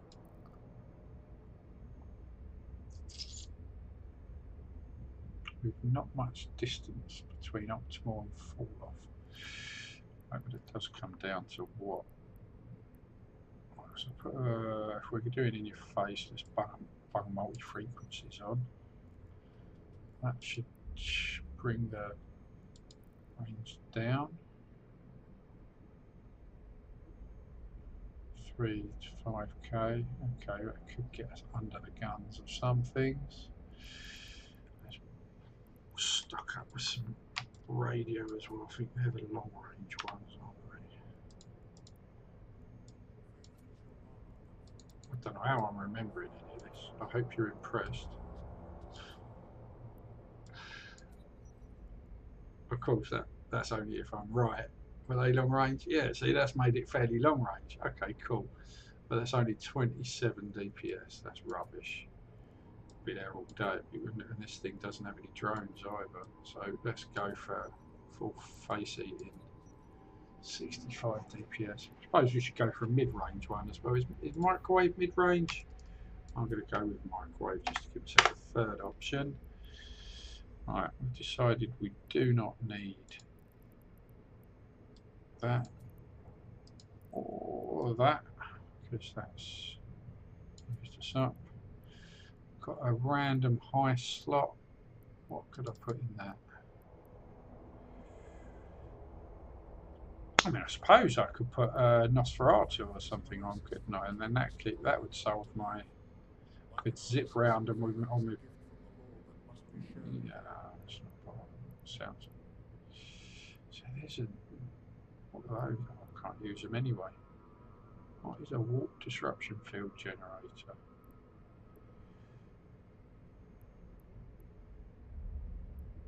Yeah. I'm not going to bother.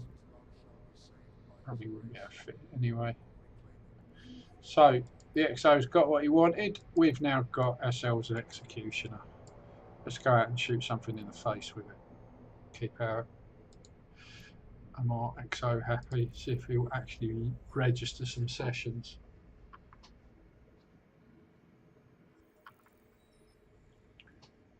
I mean, I'm less worried about his sessions going up than I am his. As long as his command citations go up, then we can promote him. Hire another officer, and yes, we're definitely going for some combat. What we got? Drone gathering. Yeah, we did that. That was boring last time. Warp drive active. We have located the ruins of an old station. The structure, once magnificent, is now only a barren, airless derelict, which we know before we even got there. Its halls home to nothing but mechanical malevolence. Right. Wow. Oh, yeah, look at that. I think that's a pretty old one. It used to always look like that. I think it's slightly animated, if I remember. Still looks good though. Right, anyway. Look at these bad boys. Look at the big ones. Yeah. Can be more malevolent, couldn't it? It's all a bit the little one. I reckon just go full bore to a 500 metre orbit and assume. Was that us? Yeah, there's us. What range does that actually give us? Right, that's about right. Start shooting things in the face. Oh, I think we're missing. It's all very well being able to travel at that speed, but apparently our turrets can't cope. They ain't got the tracking. Didn't think of that. Go on, little fella. Are we hitting anything? No, we're not hitting a damn thing. Right, let's turn the micro warp drive off.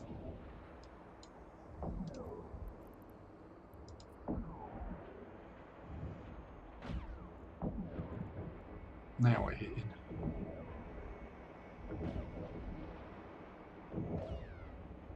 But they're hitting us. No, not much though.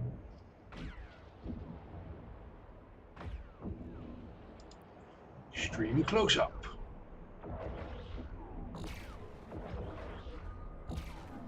So where's the passenger or the crew compartment in this? It's less clear. Is it all the central bit? It's like a pod racer from Star Wars, isn't it? It's just all engine. Yeah, that's got to be that bit in the middle. And then that's surely where the capsuleer's pod is. So it's not so clear with this how the it's all in there.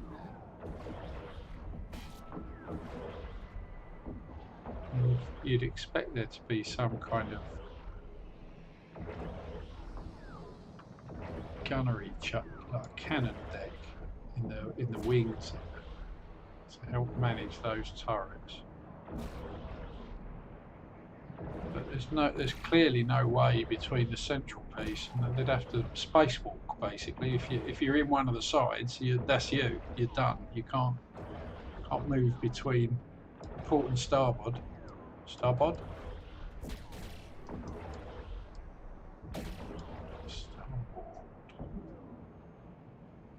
Anyway, I seem to be surviving. I haven't even turned my armour repairer on yet.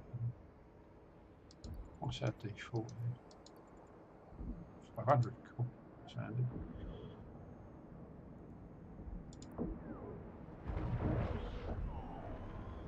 Let's go for a bit of first person madness. What's this going to look like at 500 metres orbiting?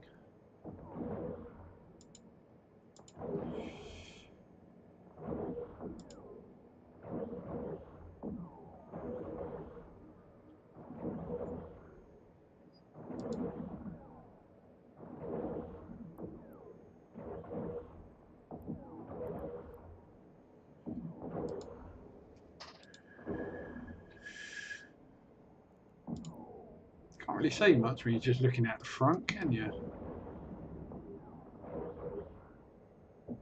I like that, you know, I do like the fact that you've got the first person view, but it's not all that functional. Where'd they go? Well, let's just approach. If we approach, we'll see it. Let's just get straight down his throat.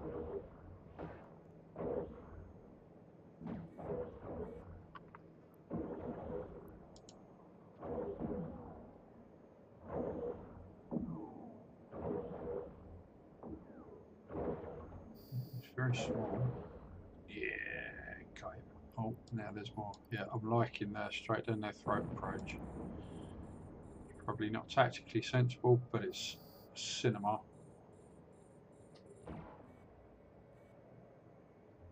Oh, that's a very Battlestar Galactica camera thing, isn't it? They never saw that in anything else, but they used to do that with the. For the time, the CG was really good. I'd have to watch it again to know if it still is.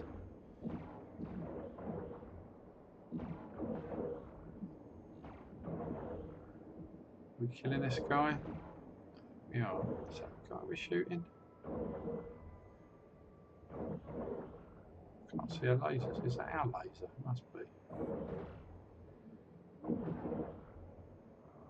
Ah, we missed. Yeah, that is us. That's us missing because we're too close. Not at our optimal range. I need to keep at, don't I? So what is? It's 3,000 basically. Set default 3,000. The thing is, we're not going to look at it, are we?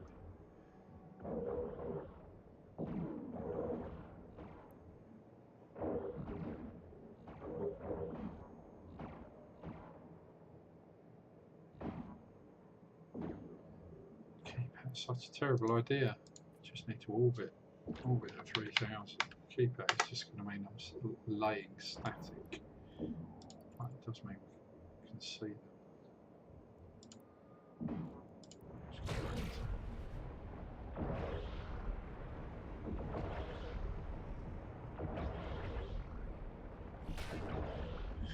Yeah, so when you're kind of dreaming wistfully about what your crews are up to, some ships are a lot easier to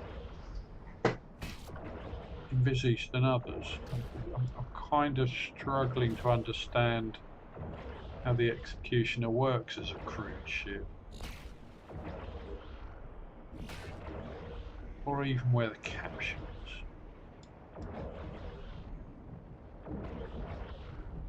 I mean, it's got to be in the centre, isn't it? So I assume that's where the caption is. That's got to take up a lot of that. Not much room there for a. How big is it? Let's get a sense of the scale.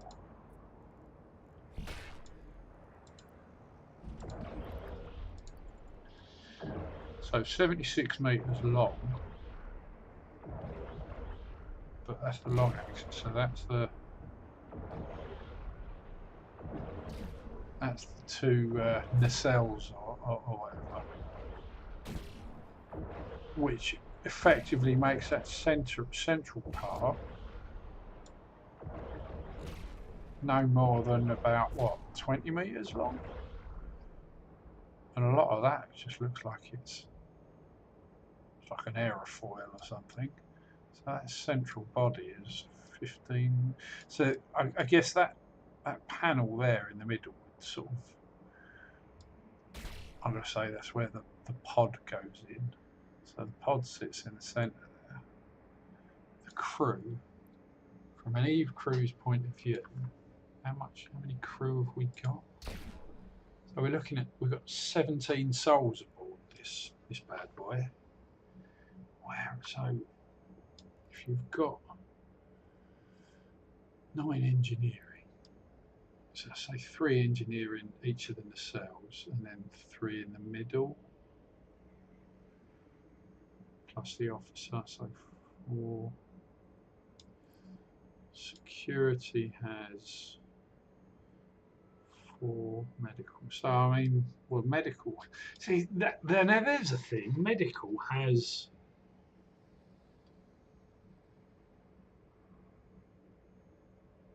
So they're off for it, so you could have 2. Yeah, you could have 1 medical officer in each nacelle.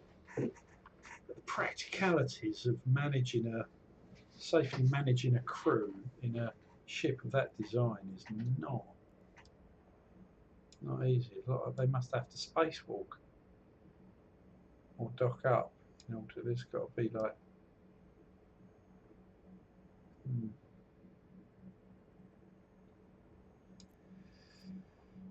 I like the problem that it creates because it's obviously been designed. I mean, we know full well that the artists have gone, oh, it looks amazing, let's do that, let's do a pod racer. Let's not worry about how it might actually function. But if that thing in the middle was like, I don't know, it's basically the effective space is what, 10 meters by. So there's still room there for that to be 2 or 3 decks. It'll be cramped, but you could still arguably, you know, still as big as a school bus. And that's just the bottom bit.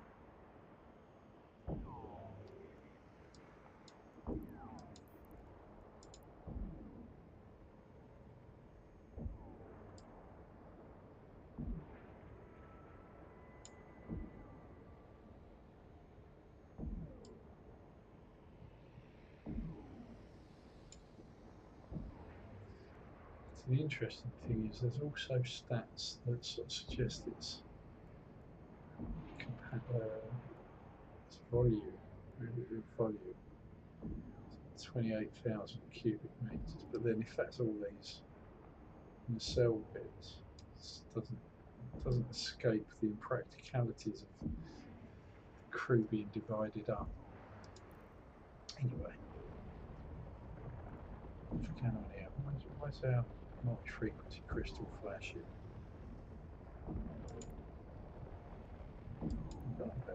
Oh, it doesn't tell.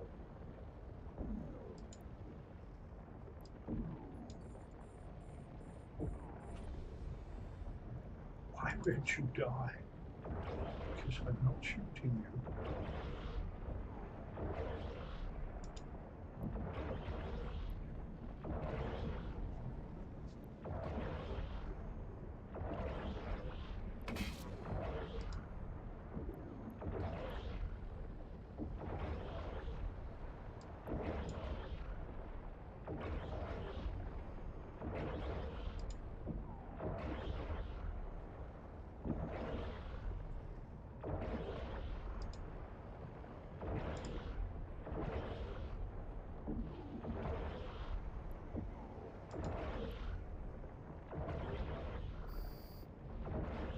Oh, there's more.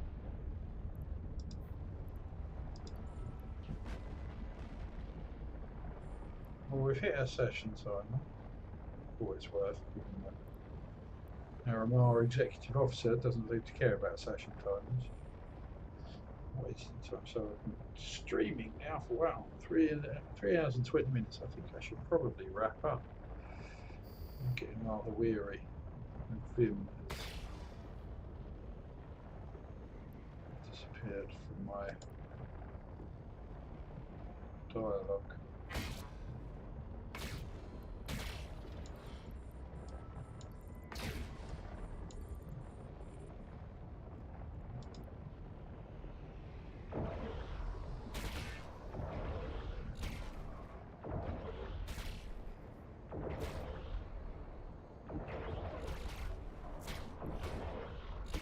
It would be nice to get up to 15 command citations so we can promote our XO, which we'd have achieved by now if I hadn't sacked the last one. The thing is, I've got a horrible feeling there is a trigger to the promotion criteria that requires a minimum number of sessions as well. And if the session counter isn't working, it's not going to trigger the promotion event. The bug I'm going to have to go and fix. Oh, my token's back up though, thinking about it. I had. What was Claude going to be doing for me? This is true.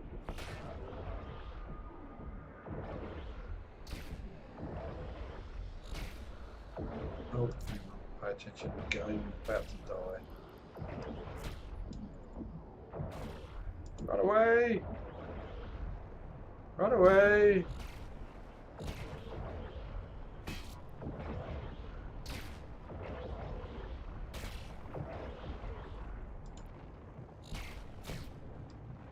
Well, I guess that's decided it for me. I can't bother with this fight anymore. I'm going home. Warp drive active.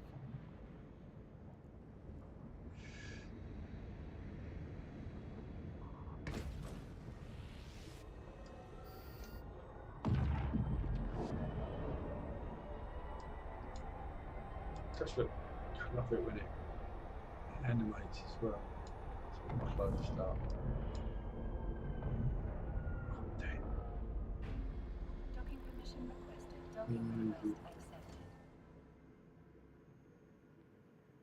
I mean, it doesn't entirely make sense, does it? That it's got all that, all the armor plating that makes it harder to damage, but when it gets to where it's going to go into a battle, it opens its armor up and exposes its innards. You'd think it's kind of be the other way around. Anyway, so we've docked. I'm going to give it the tactical data recorder file, which is going to murder some people, probably. Yep, 13 critical impacts. Got a million spondulics out of it, but Graal Torvald sadly died from engineering. May you rest in peace. Right, and the engineer, as chief engineer is saying, I'm going to be straight with you. Good, thank you. Skeld Scorey here. The department is running on fumes, and so am I. We've lost good people, and the ones still standing are looking at me for answers I don't have. I'm not going anywhere, but I need you to know it's bad down here. I needed you to hear it from me. All right, this is all because his morale rubbish, isn't it? His loyalty, sorry. I mean, I'm not surprised. He's surrounded by blood raiders. Can't be a great working environment, can it? Right, what does he need? Acknowledge what you need. Gives him +10 loyalty, plus, and his crew +5 as well. Well, let's do that then. Why wouldn't I? Yeah, okay. I need some balance. Why would anyone choose any other option there? All the others have more negatives. So that's boosted him up a bit, hasn't it? Engineer's confession, yeah, let's give him +5 morale. How many are we down? Down to 6 of 9. Right, let's get some normal non-blood raider bods in here. Have we got the money for? Yeah, good. Let's get some naval guys in. Make them a mar, shall we? Give them that. That's what the ship is. Get ourselves a dedicated 3 engineering crews. Culture shift. Yes, we want that culture shift because that will help us challenge the blood raiders. And I feel bad that we've got some bots killed, so let's get some benefits to get +5 loyalty and +3 morale for that. Benevolent command. There you go. Lovely. Loyalty's still staying almost as high as it can. Morale's dipped a bit. Resilience is good, but that's because we've got some bio sludge that they can eat. Still angling to ditch the chief engineer, but corrupt motivator. That's a veteran. No, we can't afford them. Both veterans.